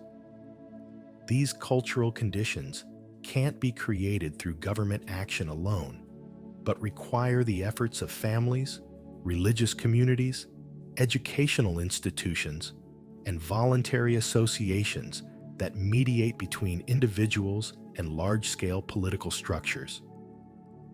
Democratic government works best when it emerges from and supports a democratic culture rather than trying to impose democratic forms on populations unprepared for self-governance. This requires educational institutions that develop critical thinking rather than mere obedience to authority, economic arrangements that provide security without eliminating incentives for productive contribution, and social institutions that foster cooperation rather than destructive competition between different groups and communities. Citizens need knowledge of history, science, and human psychology to evaluate political claims effectively. They need economic security to think beyond immediate survival needs when considering long-term policy questions.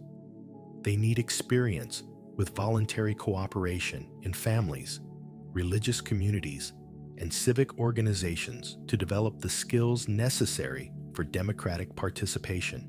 Most importantly, they need what Spinoza calls strength of mind, the capacity to respond to political challenges with understanding rather than destructive emotion.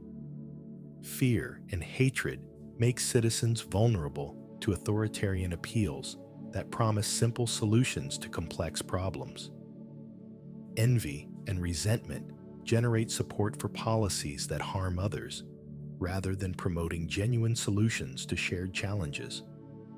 The alternative involves cultivating active emotions like curiosity about different perspectives, appreciation for the complexity of social problems, and commitment to solutions that serve long-term human flourishing, rather than short-term partisan advantage.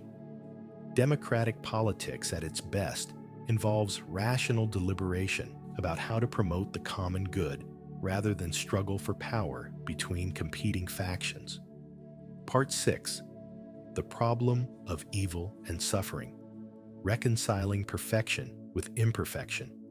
If God and nature are identical, and everything follows necessarily from divine essence according to eternal laws, how do we account for evil, suffering, and apparent imperfection in the world? This challenge, often called the problem of evil, poses particular difficulties for Spinoza's system because he can't appeal to human free will, choosing evil or divine transcendence, permitting imperfection to explain why a perfect reality contains seemingly imperfect elements.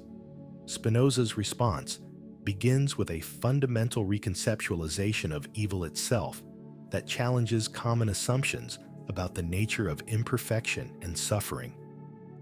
Rather than treating evil as a positive reality created by God or chosen by free agents, he argues that evil is always a privation, the absence or limitation of perfection rather than something substantial in its own right. Just as darkness is the absence of light rather than a competing substance, and cold is the absence of heat rather than a positive quality. Evil represents the absence of knowledge, power, or appropriate organization, rather than an intrinsic feature of reality that requires explanation in terms of ultimate causation. This doesn't minimize the reality of suffering or make it merely subjective. When someone experiences pain, loss, or oppression, their suffering is genuinely real and demands appropriate response from anyone in a position to help. But understanding evil as privation helps explain how it can exist in a universe governed by a perfect divine nature without requiring God to be the direct cause of imperfection. Consider how this applies to natural disasters like earthquakes, hurricanes, or volcanic eruptions that cause human suffering and death. From a limited human perspective, focused on immediate effects, these events appear destructive and evil because they cause pain and loss for people we care about. But from a broader scientific perspective that considers longer timescales and larger systems, they're necessary results of the same geological and atmospheric processes that make life possible on Earth. The earthquake that destroys cities also relieves tectonic pressures that would cause much greater devastation if allowed to accumulate over longer periods. The hurricane that brings destructive flooding also distributes heat and moisture that support planetary climate systems, enabling agriculture and biodiversity. The volcanic eruption that devastates local communities also enriches soils and creates conditions for new forms of life to develop.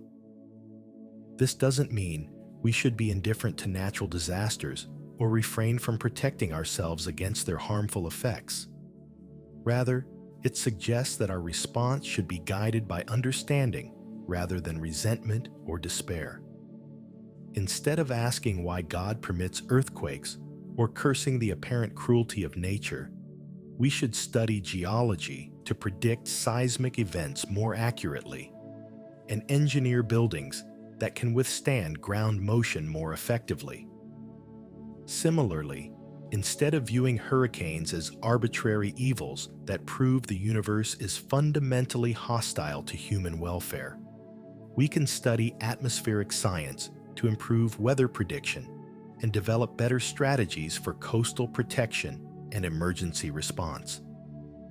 Understanding natural processes enables more effective adaptation rather than futile anger at forces beyond our control. Spinoza applies similar analysis to moral evil, the suffering caused by human actions that violate ethical principles and harm other people. Rather than attributing such actions to mysterious free will, choosing evil for its own sake, he investigates the conditions that lead people to act destructively, despite their own interests and the obvious harm they cause to others. Usually, these conditions involve inadequate understanding of how to achieve genuine fulfillment, confusion about what truly serves human flourishing, or circumstances that prevent people from developing their rational capacities and learning constructive responses to conflicts and challenges. The person who steals operates from confused ideas about what provides genuine security, often combined with circumstances that prevent them from meeting their needs through productive contribution. The person who responds to frustration with violence lacks better methods for addressing conflicts constructively, often because they never had opportunities to learn such methods, or because their early experiences taught them that force is the most reliable way to protect themselves. The person who remains trapped in destructive patterns like addiction, abusive relationships, or self-destructive behaviors often suffers from early trauma that damage their capacity for trust, self-regulation, or realistic assessment of their situation and options. Understanding the causes of immoral behavior doesn't excuse it or eliminate the need for appropriate responses that protect potential victims and maintain social order. But it suggests more effective approaches than simple moral condemnation or retributive punishment that often perpetuate cycles of harm rather than addressing underlying causes. If someone steals because they're desperately poor and see no legal alternatives, the most rational response involves addressing the conditions that create such desperation rather than simply punishing the theft after it occurs. Creating opportunities for productive employment, education that develops marketable skills, and social support for people facing temporary difficulties prevents more crime than harsh sentences that often make successful reintegration into society more difficult. If someone acts violently because they never learned constructive methods for managing emotional conflicts, education and therapy that develop better coping skills serve human welfare more effectively than mere incarceration that may actually worsen the problem by exposing people to criminal subcultures and eliminating opportunities for legitimate employment. This approach proves particularly relevant to contemporary debates about criminal justice, addiction treatment, mental health services, and social policy generally. Spinoza's naturalistic understanding suggests that reducing harmful behavior requires addressing its causes systematically rather than simply deterring it through threats of punishment or treating symptoms without addressing underlying problems. But Spinoza doesn't limit his analysis to dramatic examples of evil and suffering, like natural disasters or serious crimes. He also addresses the more subtle forms of dissatisfaction that characterize much human experience, even under favorable external circumstances. Why do people who achieve conventional success, wealth, status, security, often report feeling empty or meaningless? Why does the pursuit of pleasure frequently lead to disappointment rather than lasting satisfaction? Spinoza's answer points to confused ideas about what constitutes genuine human flourishing. Because we naturally desire what appears good to us, our suffering often stems from pursuing apparent goods that can't actually provide the satisfaction we seek from them. External possessions can't fill internal emptiness because material objects don't address psychological needs for meaning and connection. Social status can't resolve fundamental questions about personal worth because recognition from others can't substitute for authentic self-knowledge and self-acceptance. Sensory pleasures can't satisfy the mind's longing for understanding and creative expression because physical gratification operates at a different level than intellectual and spiritual fulfillment. Romantic relationships can't provide complete emotional security because other people can't eliminate our fundamental responsibility for our own happiness and development. This analysis suggests that much human suffering is educational. It teaches us about the inadequacy of confused desires and points us toward more adequate understanding of what we truly need for genuine fulfillment. The disappointment that follows from achieving external goals we thought would make us happy reveals that lasting satisfaction must be sought through developing our rational and creative capacities rather than accumulating external goods or achieving social recognition. The anxiety that persists despite material security shows us that true peace comes from understanding our place in the larger whole, rather than from controlling external circumstances that remain ultimately beyond our power. The loneliness that continues despite social success indicates that authentic connection requires knowing and being known as we really are, rather than being admired for superficial achievements or attractive qualities. But Spinoza recognizes that this educational process can be painful and that some suffering seems to serve no constructive purpose at all. Children born with severe disabilities that prevent normal development, communities devastated by natural disasters or human cruelty, individuals trapped in circumstances that allow no possibility of escape or improvement. These situations challenge any simple theodicy that tries to justify all suffering as ultimately beneficial for those who experience it.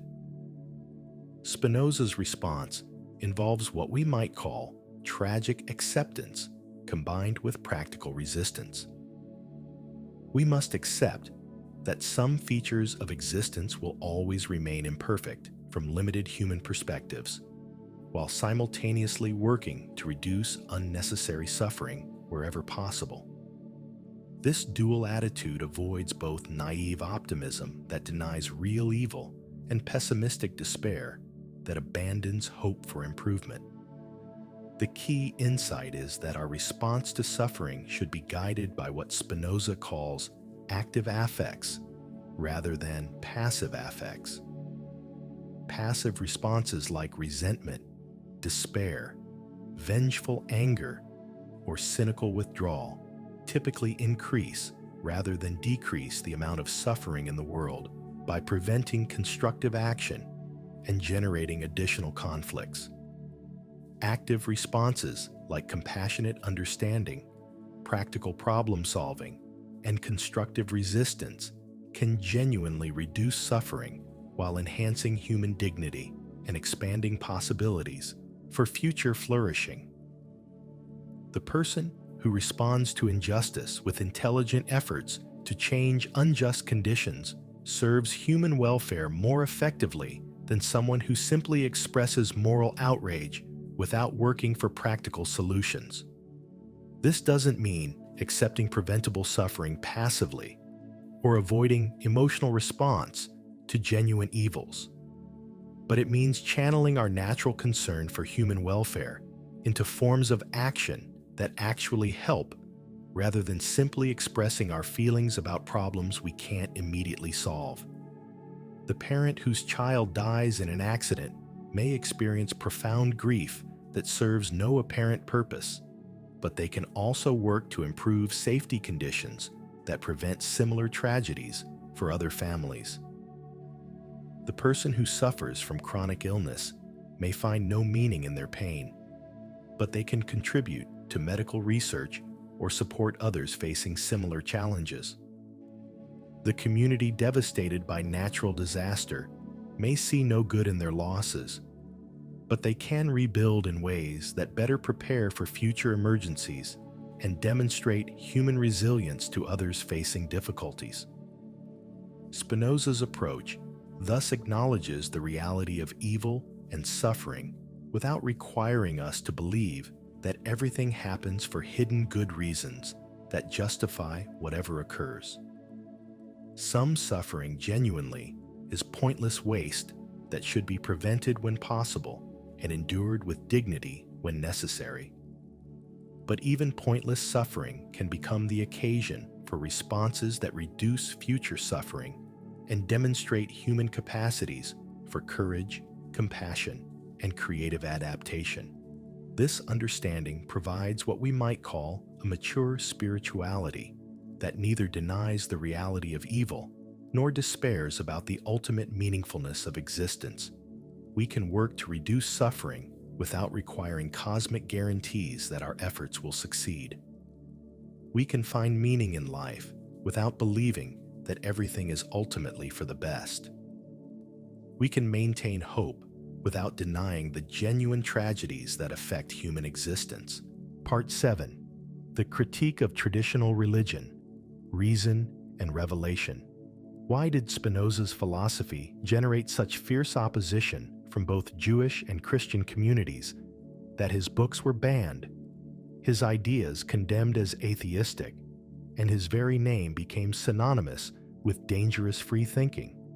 Understanding his critique of traditional religion reveals both the radical implications of his naturalistic worldview and the constructive alternative he proposed for understanding spiritual life without supernatural foundations.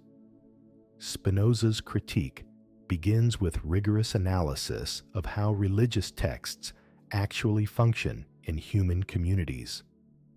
Rather than accepting claims that scriptures contain supernatural revelations dictated directly by God to human authors, he applies the same historical and literary methods used to study any ancient document.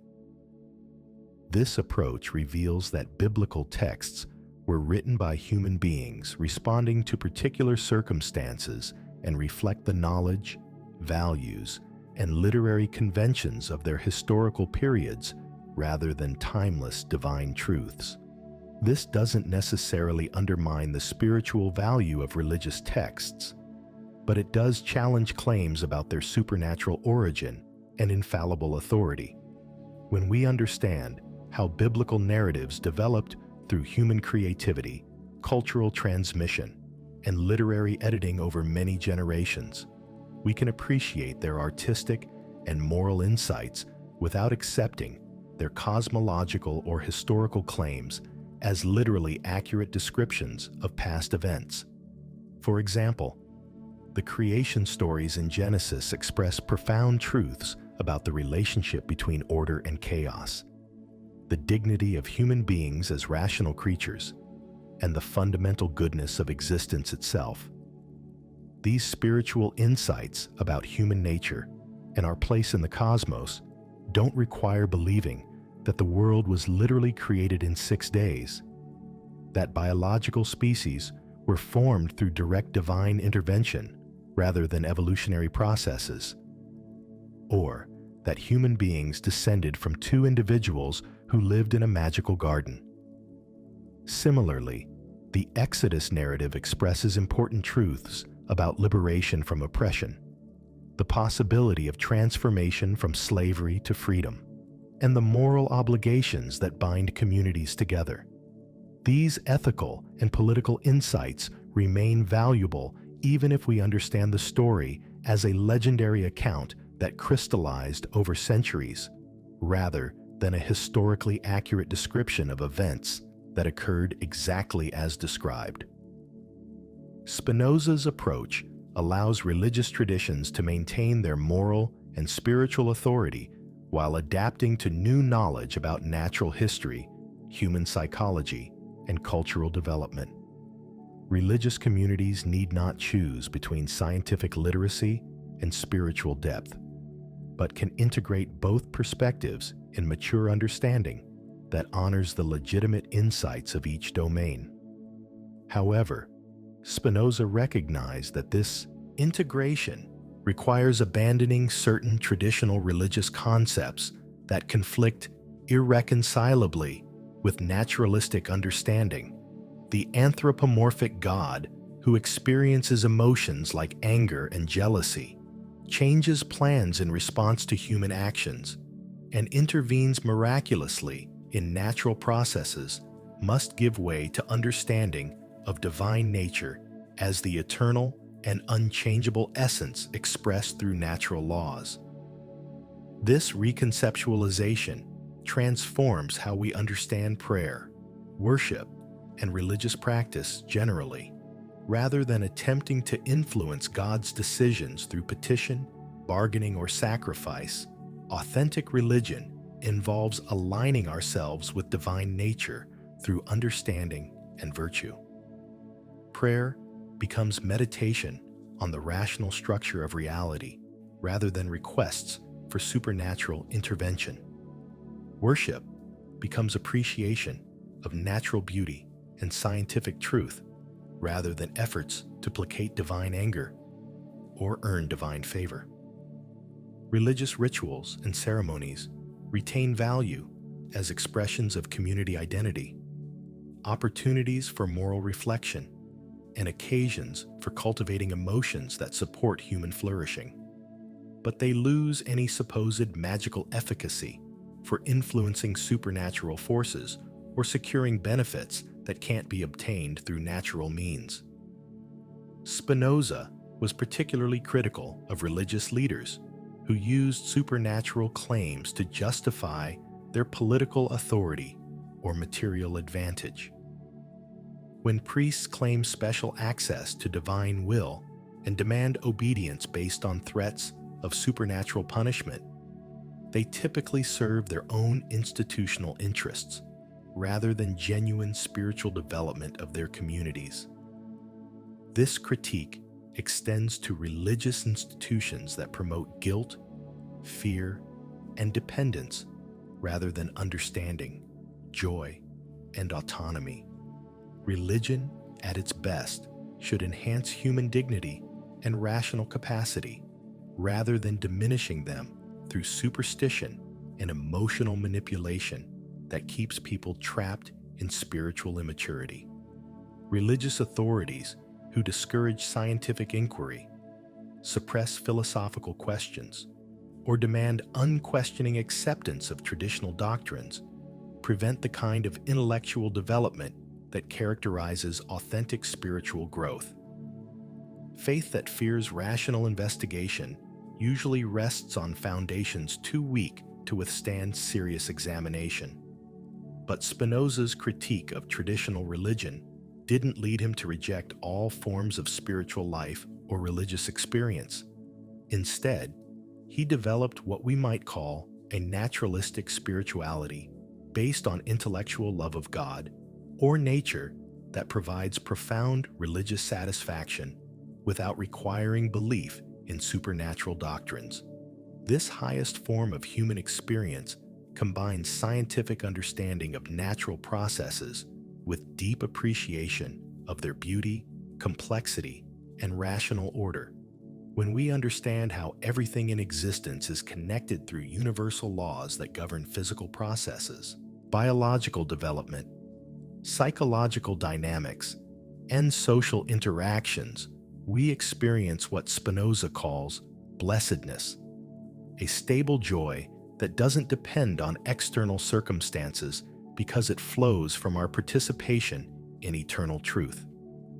The scientist studying the molecular basis of photosynthesis, the mathematician exploring the properties of geometric relationships, the philosopher investigating the nature of consciousness, the artist creating expressions of beauty, all can experience this intellectual love when their work brings them into contact with the rational structure underlying apparent chaos and contingency.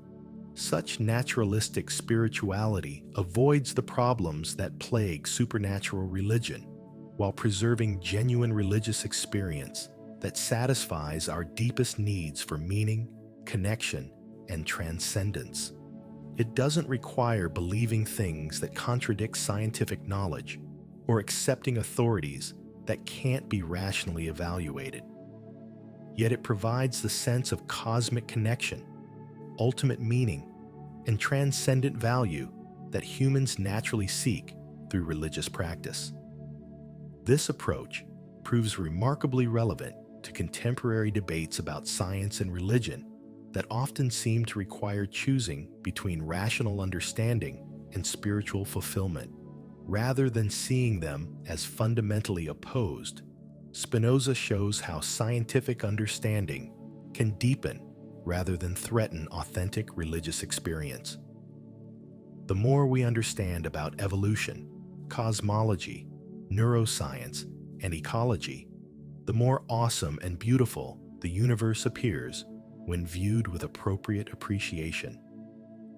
Knowledge enhances rather than diminishes wonder when we recognize that understanding complex natural processes reveals rather than eliminates the mystery of existence itself. A universe that produces conscious beings capable of understanding their own place within cosmic evolution is far more remarkable than one that requires supernatural intervention to explain consciousness, morality, or spiritual experience. The fact that matter organized according to natural laws can develop into forms capable of love, creativity, moral insight, and philosophical understanding suggests depths of meaning that traditional theology could never adequately express. Spinoza's vision thus offers hope for healing the split between religious and secular worldviews that has characterized Western culture since the Enlightenment. Rather than requiring people to choose between scientific literacy and spiritual life, his naturalistic spirituality shows how both can be integrated in comprehensive understanding that honors both the rational investigation of natural processes and the human need for meaning, purpose, and transcendent connection. This integration doesn't eliminate all tensions between scientific and religious perspectives, but it provides framework for addressing them constructively rather than through mutual hostility or compartmentalization that keeps different aspects of human experience artificially separated. Religious traditions can contribute moral wisdom, community support, aesthetic beauty, and spiritual practices that enhance human flourishing without claiming authority over questions that science can investigate more effectively. Scientific inquiry can reveal the rational structure of reality without claiming to answer all questions about meaning and value that motivate human seeking for purpose and significance.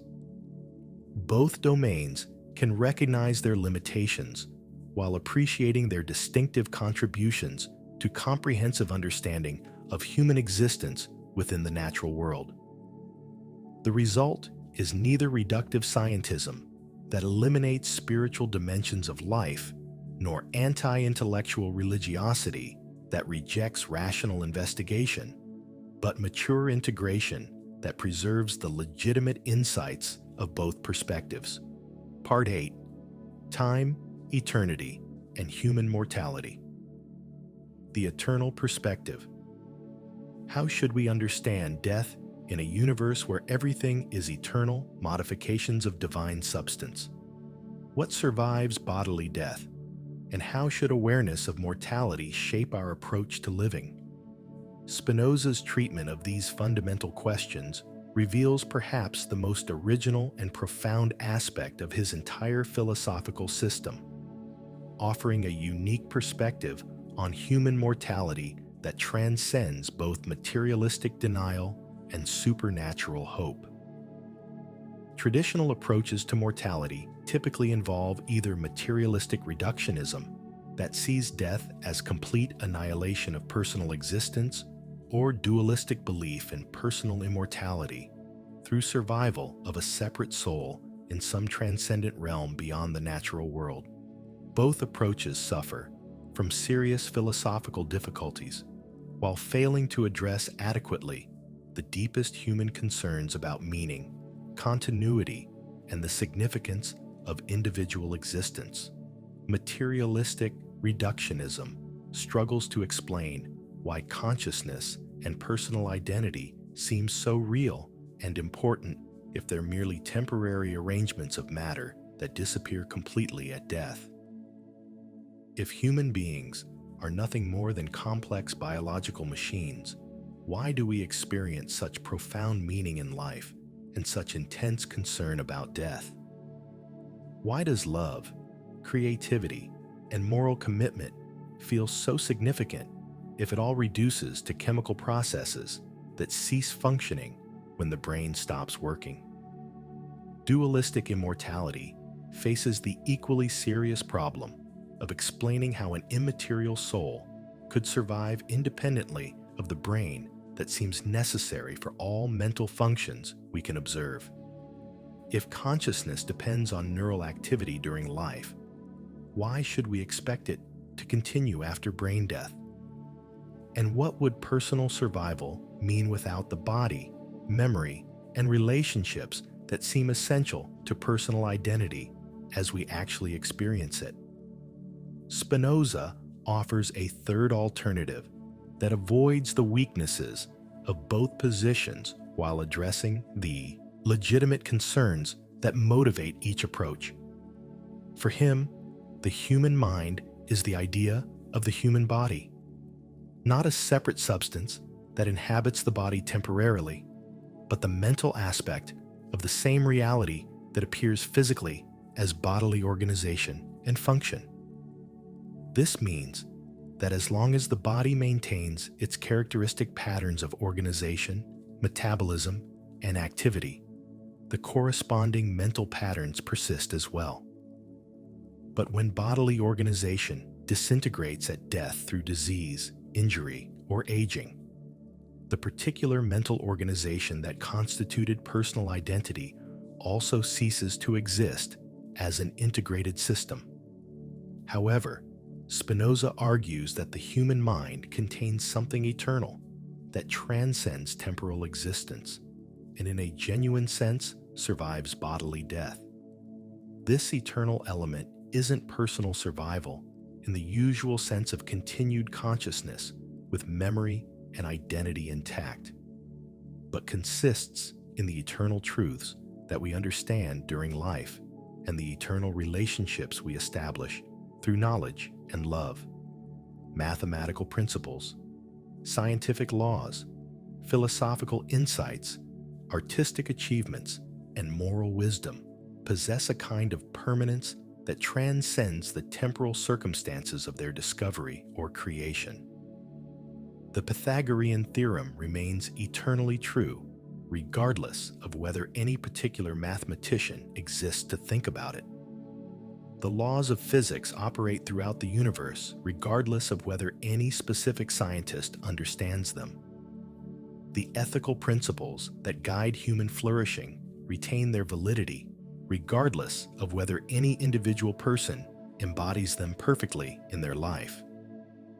When we understand eternal truths, we participate in them in a way that transcends our temporal existence.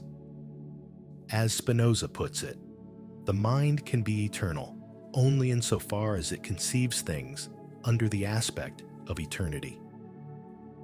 The more we develop our capacity for rational understanding, the more our essential being consists in eternal rather than temporal reality. Consider what happens when a mathematician discovers a new theorem or a scientist formulates a law of nature. In one sense, these are temporal events that occur at particular moments in particular human lives. But in another sense, they're discoveries of eternal relationships that always existed and always will exist, regardless of when or whether any finite mind apprehends them. The person who makes such discoveries participates in eternal truth in a way that transcends their temporal existence. Their essential contribution to human understanding becomes part of the permanent heritage that shapes all future intellectual development. The eternal aspects of their mental life, their insights, discoveries, and understanding continue to influence reality long after their personal consciousness has ceased.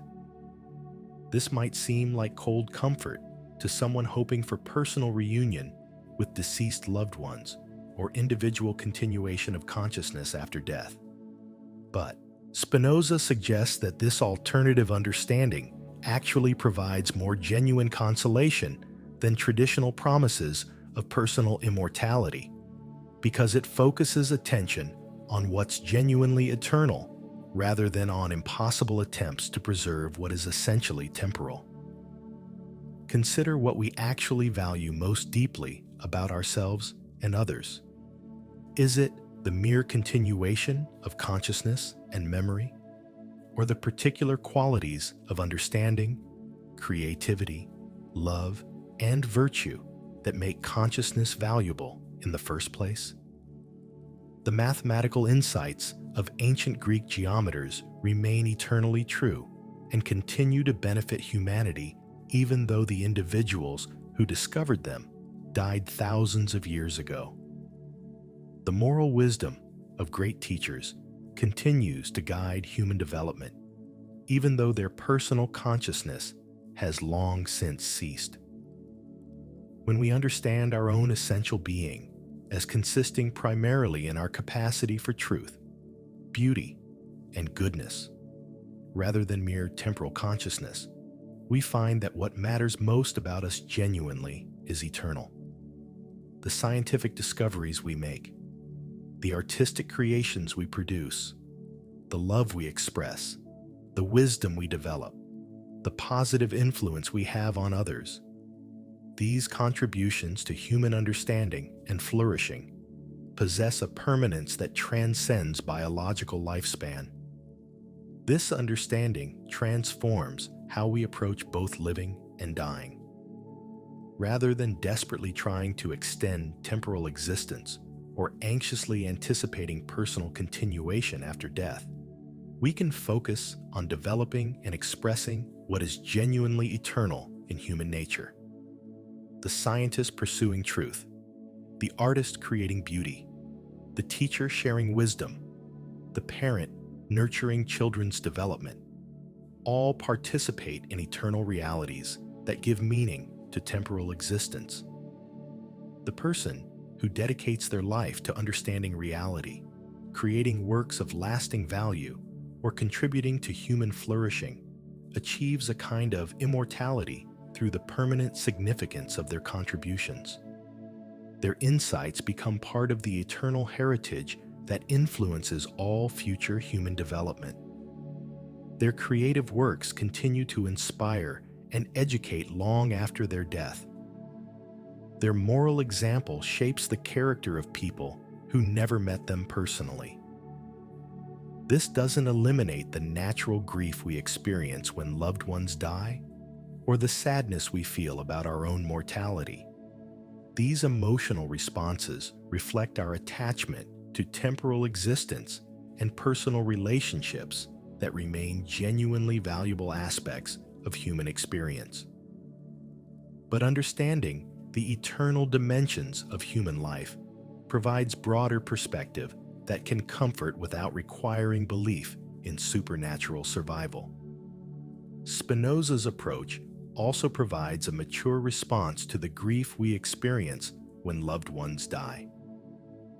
While we naturally mourn the loss of personal relationship and shared experience, we can also celebrate the eternal aspects of what they contributed to our lives and the larger human community. Their insights, examples, and loving influences continue to shape reality even after their personal consciousness has ended. The parent whose love and wisdom shaped our character continues to influence our development through the values and capacities they helped us develop. The teacher whose insights expanded our understanding remains present through the knowledge and intellectual skills they transmitted. The friend whose companionship enriched our life continues to affect our capacity for relationship through what we learned about love and loyalty from knowing them. This doesn't eliminate the pain of loss or make death easy to accept emotionally. Temporal relationships have genuine value that can't be fully replaced by appreciation of their eternal dimensions. But understanding how people continue to influence reality through their contributions can provide comfort and meaning that helps us process grief constructively rather than being overwhelmed by despair. Perhaps most importantly, Spinoza's perspective encourages us to focus on what we can control about our response to mortality, rather than worrying about questions we can't answer definitively.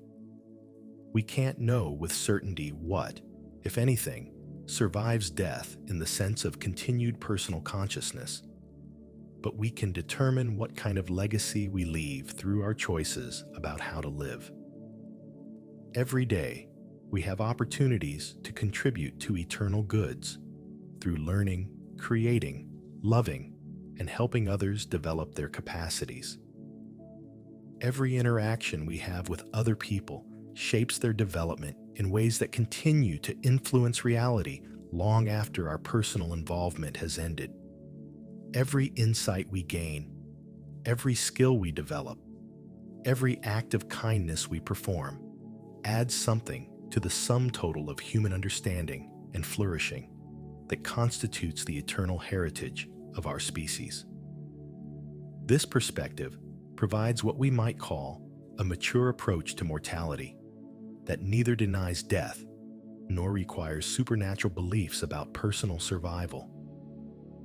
We can accept our temporal limitations while working to maximize our contribution to eternal goods. We can grieve losses appropriately while appreciating what continues beyond death. We can face our own mortality with dignity while focusing on what we can achieve during our limited time, rather than worrying about what we can't control. Part 9. The social dimensions of freedom. Individual and collective liberation.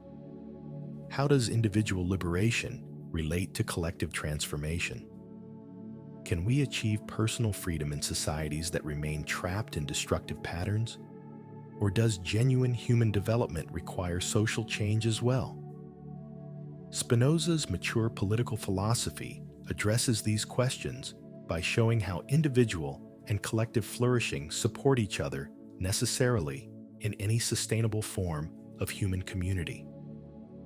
Unlike philosophers who treat personal virtue and social justice as separate domains that may occasionally conflict, Spinoza argues that they're interdependent aspects of the same underlying reality.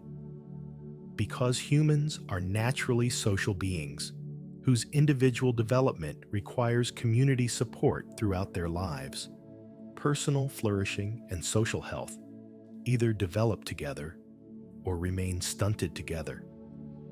This interdependence appears clearly in education, which Spinoza considers essential for human freedom, and which obviously requires social institutions that transcend any individual lifetime.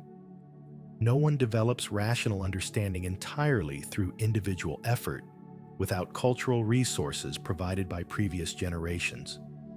We learn language, mathematics, science, and ethical principles through educational traditions maintained by families, schools, religious communities, and other institutions that preserve and transmit accumulated human knowledge. Even the most independent thinker builds on intellectual achievements of countless previous contributors to human understanding. The scientist conducting original research uses methods developed by earlier investigators, equipment manufactured by contemporary workers, and theoretical frameworks established through centuries of cumulative inquiry. The artist creating innovative works draws on artistic traditions transmitted through cultural institutions, materials produced by economic systems, and aesthetic sensibilities shaped by community life. This means that individual genius and creativity, while real and valuable, always emerge from social contexts that enable their development and expression. The most brilliant individual accomplishments depend on collective resources that no single person could create or maintain independently. But educational institutions can either promote or undermine genuine human development depending on their methods, goals, and relationship to broader social structures. Education that emphasizes obedience to authority, competition for limited rewards, and conformity to established patterns produces individuals who remain trapped in what Spinoza calls bondage, dependence on external approval rather than development of internal rational capacity. Such education creates people who know how to follow rules and compete successfully within existing systems, but who lack the intellectual independence and moral courage necessary for genuine freedom. They may achieve external success through skillful navigation of social hierarchies, but they remain psychologically dependent on recognition from others rather than achieving the autonomy that constitutes authentic human dignity. Alternative educational approaches that emphasize critical thinking creative expression, collaborative learning, and ethical reflection produce individuals capable of the intellectual and moral independence that constitutes genuine freedom. Such education develops people who can think for themselves, evaluate claims based on evidence and reasoning rather than authority, and contribute constructively to community life rather than merely pursuing private advantage. But creating educational institutions that genuinely promote human development requires communities committed to supporting such institutions even when they produce graduates who question established arrangements and seek improvements in existing conditions. Societies that fear independent thinking often create educational systems that suppress rather than develop critical capacities. Similar analysis applies to economic arrangements, which can either support or constrain human flourishing depending on how they organize production, distribution, and social cooperation. Economic systems that provide basic security while rewarding productive contribution enable individuals to develop their capacities without being consumed by survival needs or trapped in dehumanizing labor. When people have access to education, healthcare, and economic opportunity, they can focus energy on developing their talents, contributing to their communities, and pursuing meaningful goals rather than struggling merely to survive or accumulating resources for security against uncertain futures. Economic arrangements that support human development create positive cycles where individual flourishing contributes to collective prosperity that enables further individual development. But economic systems that create extreme inequality, insecurity, or exploitation prevent the flourishing that constitutes the proper goal of social organization. When significant portions of the population lack access to basic necessities or opportunities for meaningful development, their frustrated potential represents a loss for the entire community as well as personal tragedy for those affected.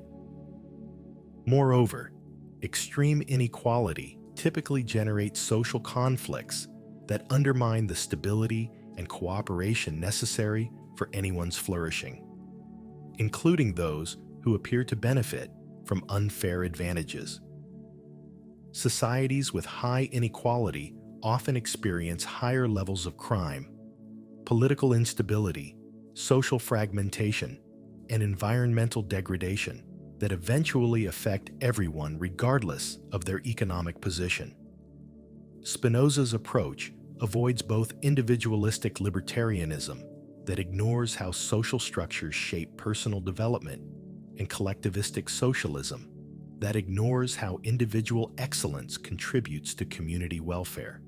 Genuine freedom requires what we might call social individualism, arrangements that protect individual autonomy while fostering the cooperation necessary for human flourishing. This balanced approach proves particularly relevant to contemporary debates about democratic governance, economic policy, and social justice. Democracy works best when citizens possess the education, economic security, and cultural resources necessary for intelligent participation in public life. But these conditions can't be created through government action alone. They require families, religious communities, educational institutions, and voluntary associations that mediate between individuals and large-scale political structures. Citizens need knowledge of history, science, and human psychology to evaluate political claims effectively rather than being manipulated by demagogues or special interests.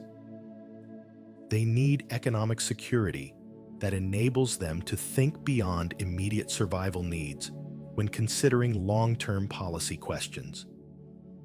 They need experience with voluntary cooperation in families, religious communities, and civic organizations to develop skills necessary for democratic participation. Most importantly, they need what Spinoza calls strength of mind, the capacity to respond to political challenges with understanding rather than destructive emotion. Fear and hatred make citizens vulnerable to authoritarian appeals that promise simple solutions to complex problems through scapegoating or suppression of perceived enemies. Envy and resentment generate support for policies that harm others rather than promoting genuine solutions to shared challenges. Spinoza was particularly concerned with how fear and hatred undermine both individual virtue and social cooperation. When people feel threatened by economic insecurity, cultural change, or political conflict, they often respond with emotional reactions that make problems worse rather than better. By preventing the rational deliberation necessary for effective solutions.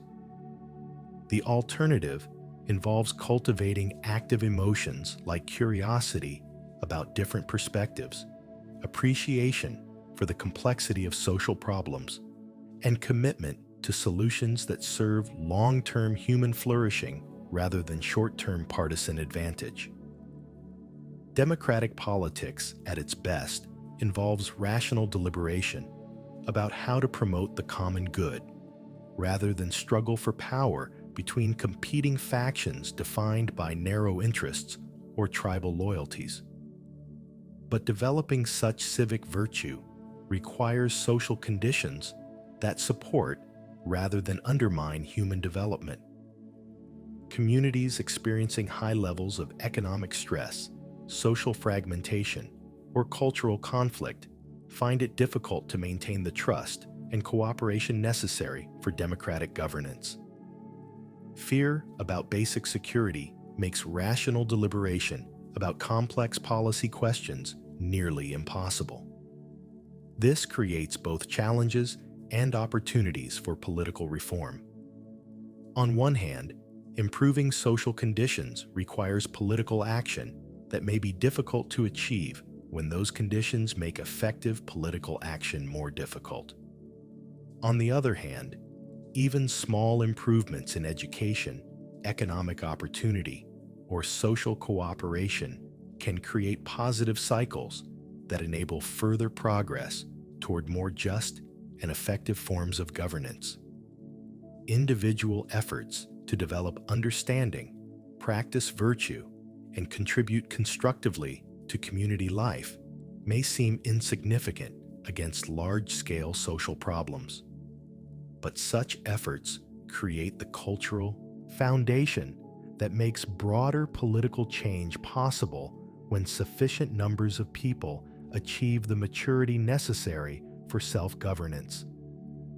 The person who takes responsibility for their own education and emotional development, who treats others with respect and fairness regardless of their background or beliefs, who contributes productively to their community while working for constructive changes in unjust conditions.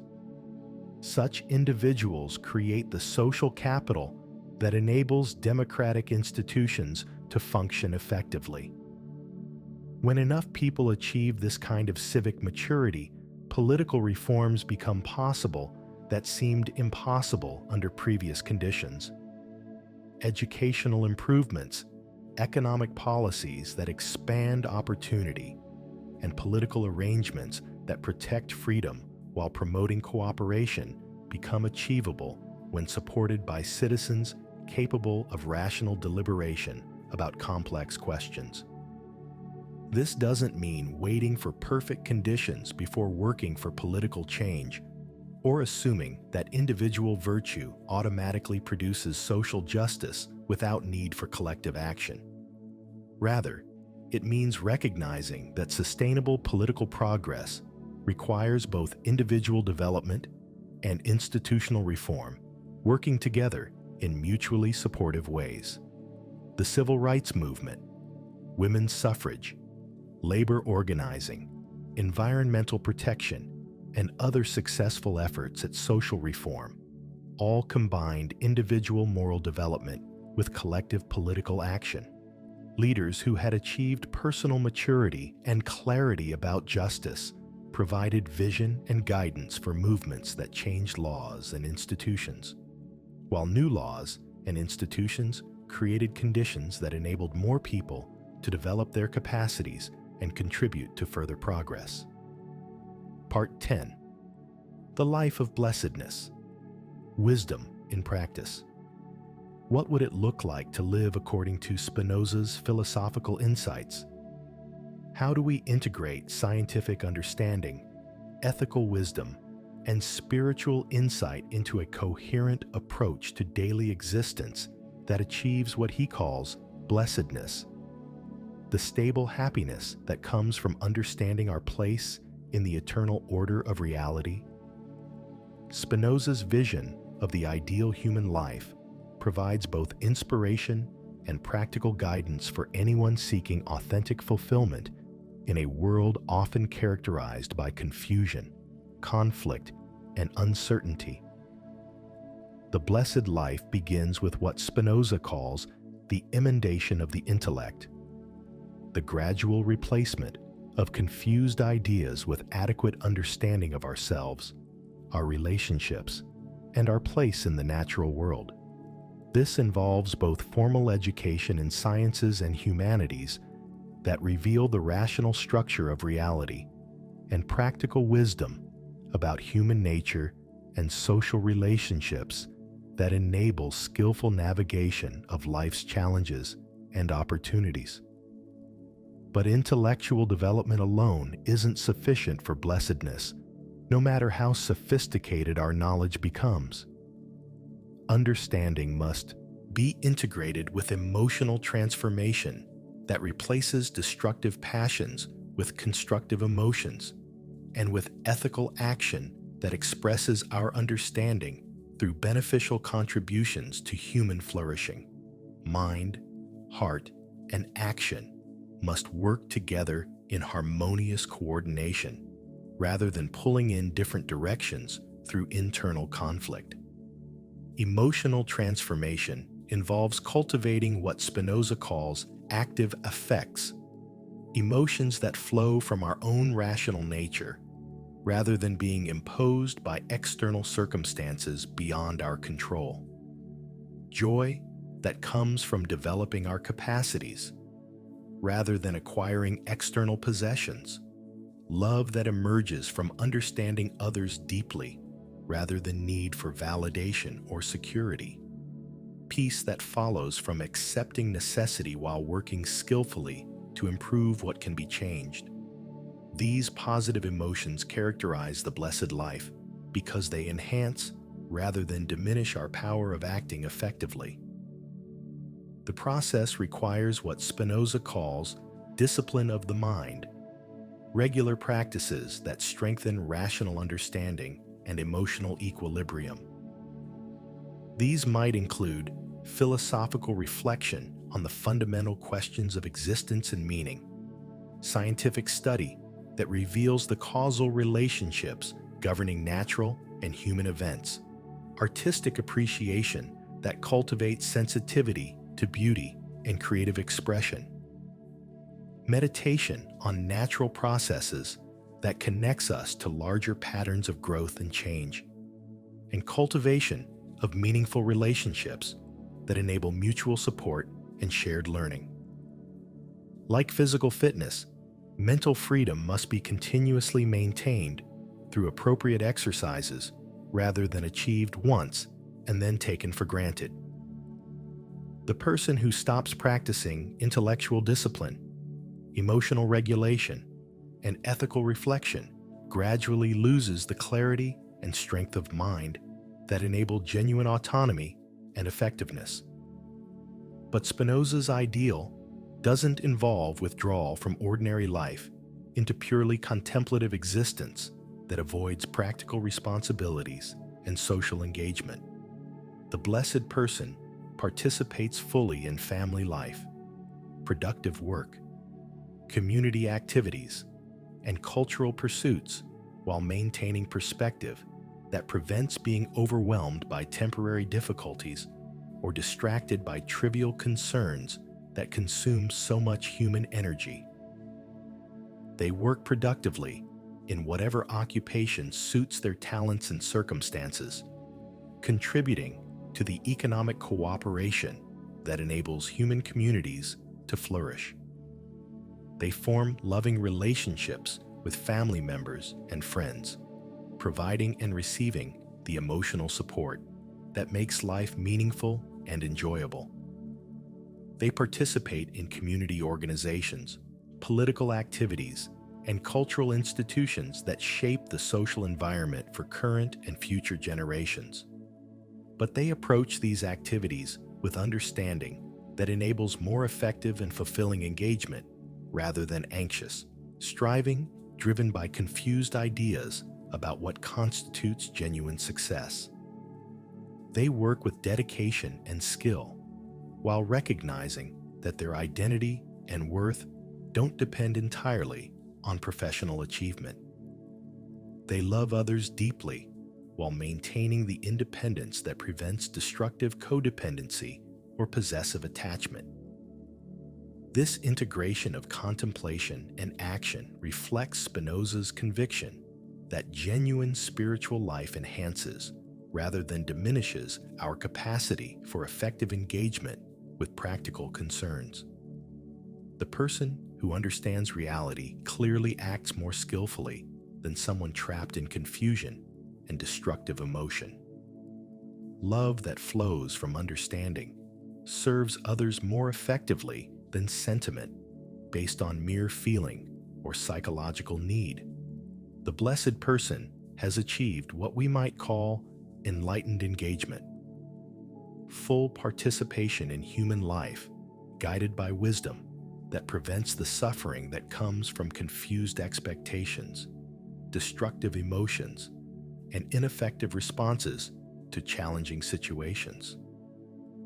They experience both the joys and sorrows that characterize human existence, but they respond to both with understanding that maintains equilibrium and effectiveness regardless of external circumstances.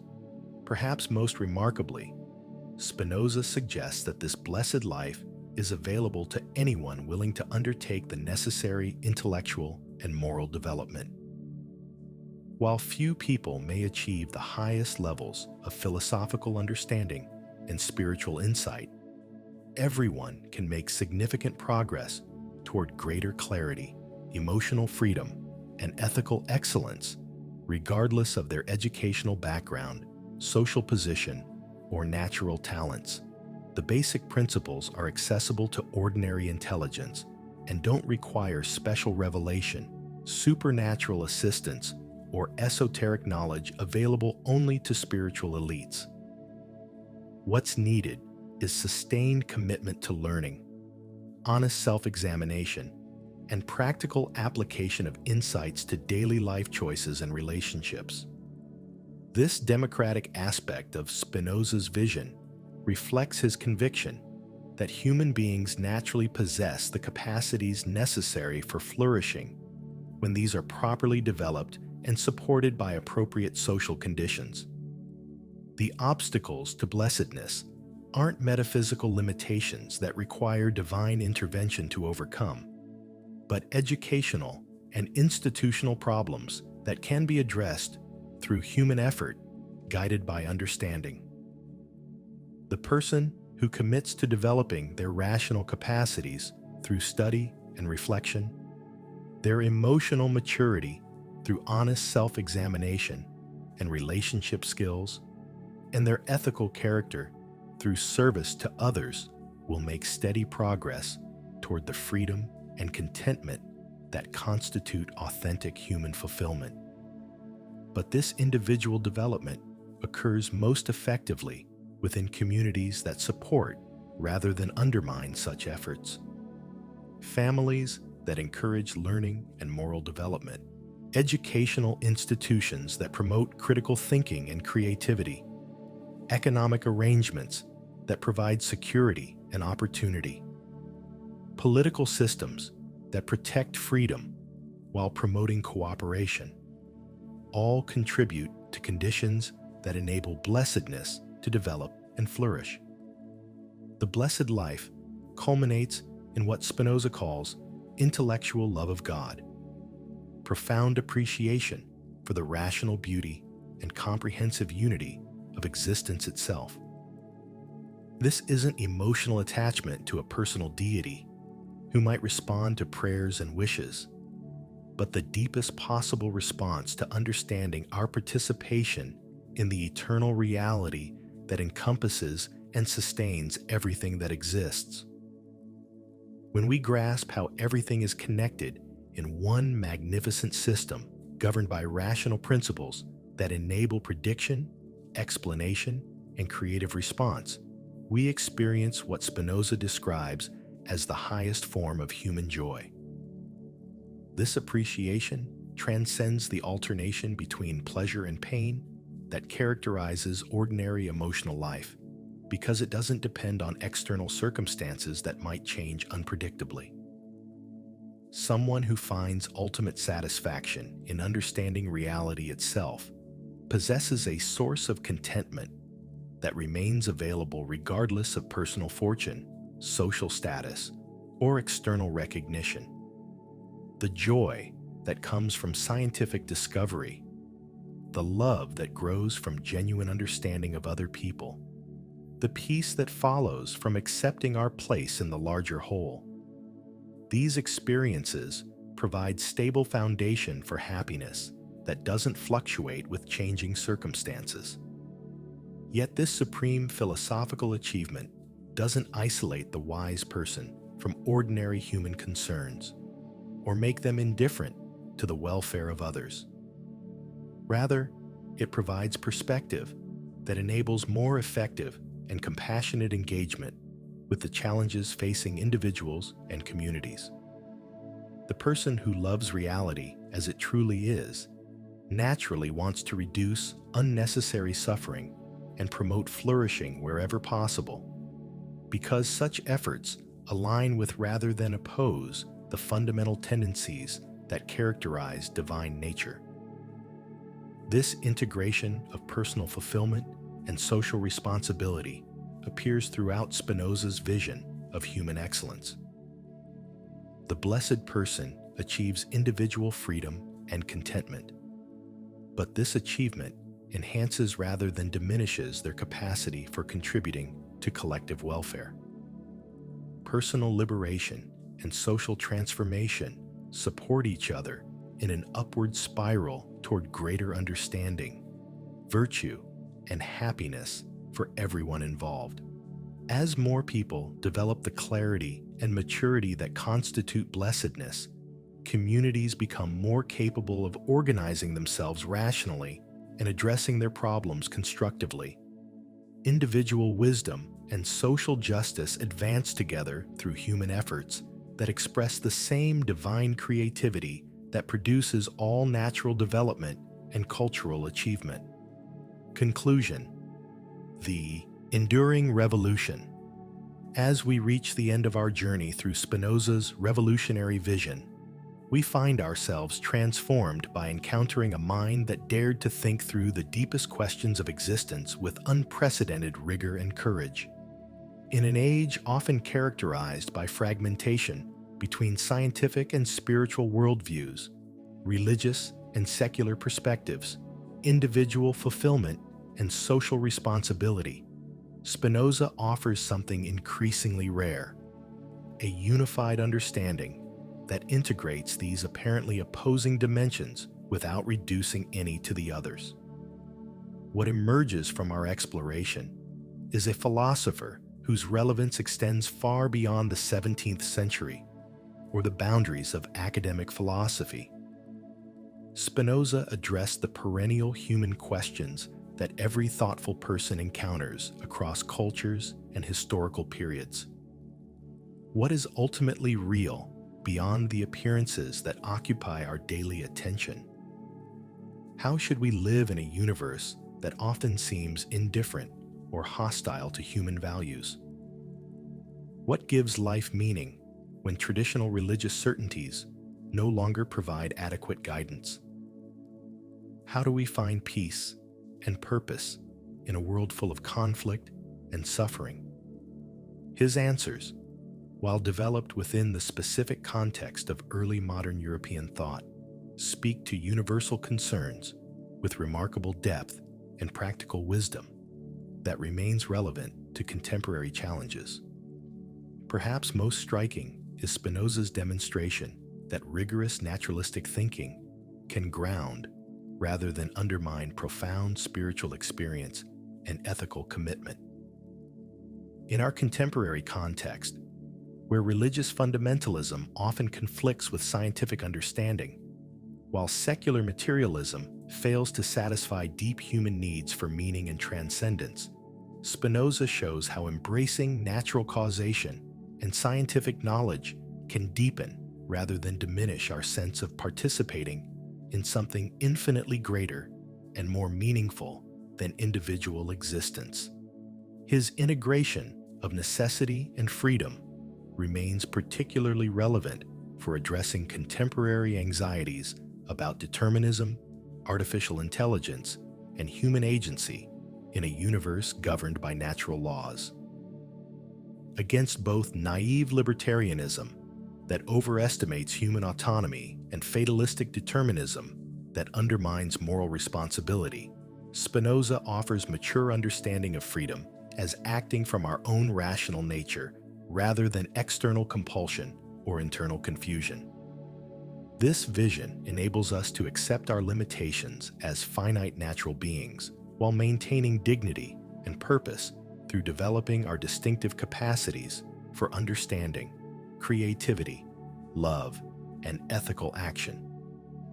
We need not choose between scientific literacy and human meaning, but can find both enhanced through integration that recognizes consciousness, values, and purposes as natural phenomena worthy of scientific investigation and practical cultivation. The centuries-long persecution that Spinoza's ideas endured testifies to their power to challenge conventional assumptions and inspire new possibilities for human development. Yet today, as environmental crisis, political polarization, and existential uncertainty challenge traditional frameworks, his vision of reality as one interconnected whole, governed by rational principles, offers resources for addressing problems that purely materialistic or supernaturalistic approaches cannot resolve adequately. Spinoza's naturalistic spirituality proves especially relevant to our contemporary situation. As traditional religious institutions struggle to maintain credibility in light of scientific knowledge about evolution, cosmology, and human psychology, while purely secular worldviews fail to satisfy deep human needs for meaning, connection, and transcendence, Spinoza's integration of rational understanding and spiritual insight provides an alternative that honors both dimensions of human experience. His political philosophy, with its emphasis on democratic participation, religious tolerance, educational development, and economic arrangements that serve human flourishing rather than mere accumulation, speaks directly to contemporary challenges about how diverse communities can live together peacefully while maintaining their distinctive identities and contributing their unique gifts to the common good. His ethical vision, grounded in rational assessment of what serves authentic human development rather than arbitrary rules or traditional authorities, offers guidance for addressing contemporary moral dilemmas in medicine, technology, environmental policy, and social justice that require integration of scientific knowledge with ethical wisdom. Perhaps most importantly, Spinoza offers hope that individual wisdom and social justice can develop together through sustained human effort guided by understanding rather than fear, hatred, or confused desire for impossible solutions to genuine problems. Unlike utopian visions that require human nature to change dramatically, or pessimistic philosophies that accept injustice and suffering as inevitable. Spinoza's approach recognizes both human limitations and genuine possibilities for progress through education, institutional reform, and spiritual development. The young man excommunicated from his Amsterdam synagogue for dangerous ideas has indeed produced such a bellowing that it will be heard throughout the world. Not the noise of mere controversy or academic debate, but the clear voice of reason-seeking, comprehensive understanding, of human intelligence reaching toward wisdom that can guide practical action, of love grounded in knowledge rather than sentiment or wishful thinking. In our age hungry for integration rather than fragmentation, for wisdom rather than mere information, for hope grounded in realistic assessment rather than naive optimism or cynical despair, Baruch Spinoza remains a master teacher whose lessons continue to illuminate the path toward authentic, human flourishing. His greatest achievement may be demonstrating that the deepest questions about reality, knowledge, ethics, and meaning have genuine answers accessible to human reason when properly disciplined, humbly employed, and courageously applied to the challenges facing individuals and communities in every generation. The radical mystic, who scandalized his contemporaries, invites us not merely to admire his intellectual achievements from a safe distance, but to undertake our own journey toward blessedness through the disciplined development of understanding, virtue, and love that constitutes authentic human fulfillment. His example shows that such a journey is possible for anyone willing to commit to the patient work of intellectual and moral development. The path he mapped doesn't require special talents, supernatural assistance, or esoteric knowledge available only to spiritual elites. What it demands is honesty about our limitations and possibilities, courage to question conventional assumptions when they conflict with evidence and reason, and persistent effort to align our lives with what we discover about the nature of reality and human flourishing. Spinoza's confidence in human reason's capacity to achieve genuine knowledge about the most fundamental questions stands as a permanent challenge to both skeptical despair and dogmatic presumption. He shows us that while our understanding will always remain limited by our finite nature, we can nonetheless make real progress toward wisdom through careful observation, rigorous reasoning, and humble recognition of our place within the larger whole of existence. The intellectual tools he developed, the geometric method of reasoning, the analysis of emotions and their causes, the distinction between adequate and inadequate ideas, the understanding of freedom as acting from one's own nature, remain as useful today as they were 3 centuries ago for anyone seeking to understand themselves and their world more clearly. But perhaps Spinoza's most enduring contribution is his vision of philosophy not as mere academic exercise or abstract speculation, but as preparation for life itself. The disciplined pursuit of truth, he showed, naturally leads to emotional freedom, ethical insight, and spiritual fulfillment that constitute the highest forms of human happiness. In studying his work, we participate in the great conversation that constitutes the philosophical tradition at its best, a conversation that transcends historical periods and cultural boundaries in the shared pursuit of wisdom about the fundamental questions that define human existence. This conversation continues through our own efforts to think clearly, live ethically, and contribute constructively to the communities that sustain and nurture human development. The Amsterdam lens grinder, who was cast out from his community for thinking dangerous thoughts has given us a gift that keeps giving: the demonstration that human intelligence, when properly employed, can penetrate to the heart of reality and discover there not chaos or meaninglessness, but rational order, profound beauty, and infinite possibilities for growth in understanding and love. The revolution Spinoza began continues in every person who chooses understanding over ignorance, love over hatred, freedom over bondage, and wisdom over the comfortable illusions that prevent genuine human flourishing. His voice calls to us across the centuries, not with promises of easy answers or supernatural salvation, but with confidence that the truth we seek is accessible to disciplined inquiry, and that the happiness we desire is achievable through the patient cultivation of our highest capacities. In the end, Spinoza offers us not just a philosophical system to admire, but a way of life to embrace, one that integrates scientific understanding with spiritual insight, individual fulfillment with social responsibility, acceptance of necessity with commitment to improvement, and love of truth with service to human flourishing. This integration represents not the end of our seeking, but its true beginning, the commencement of a lifelong journey toward the blessedness that awaits all who have the courage to pursue wisdom wherever it leads.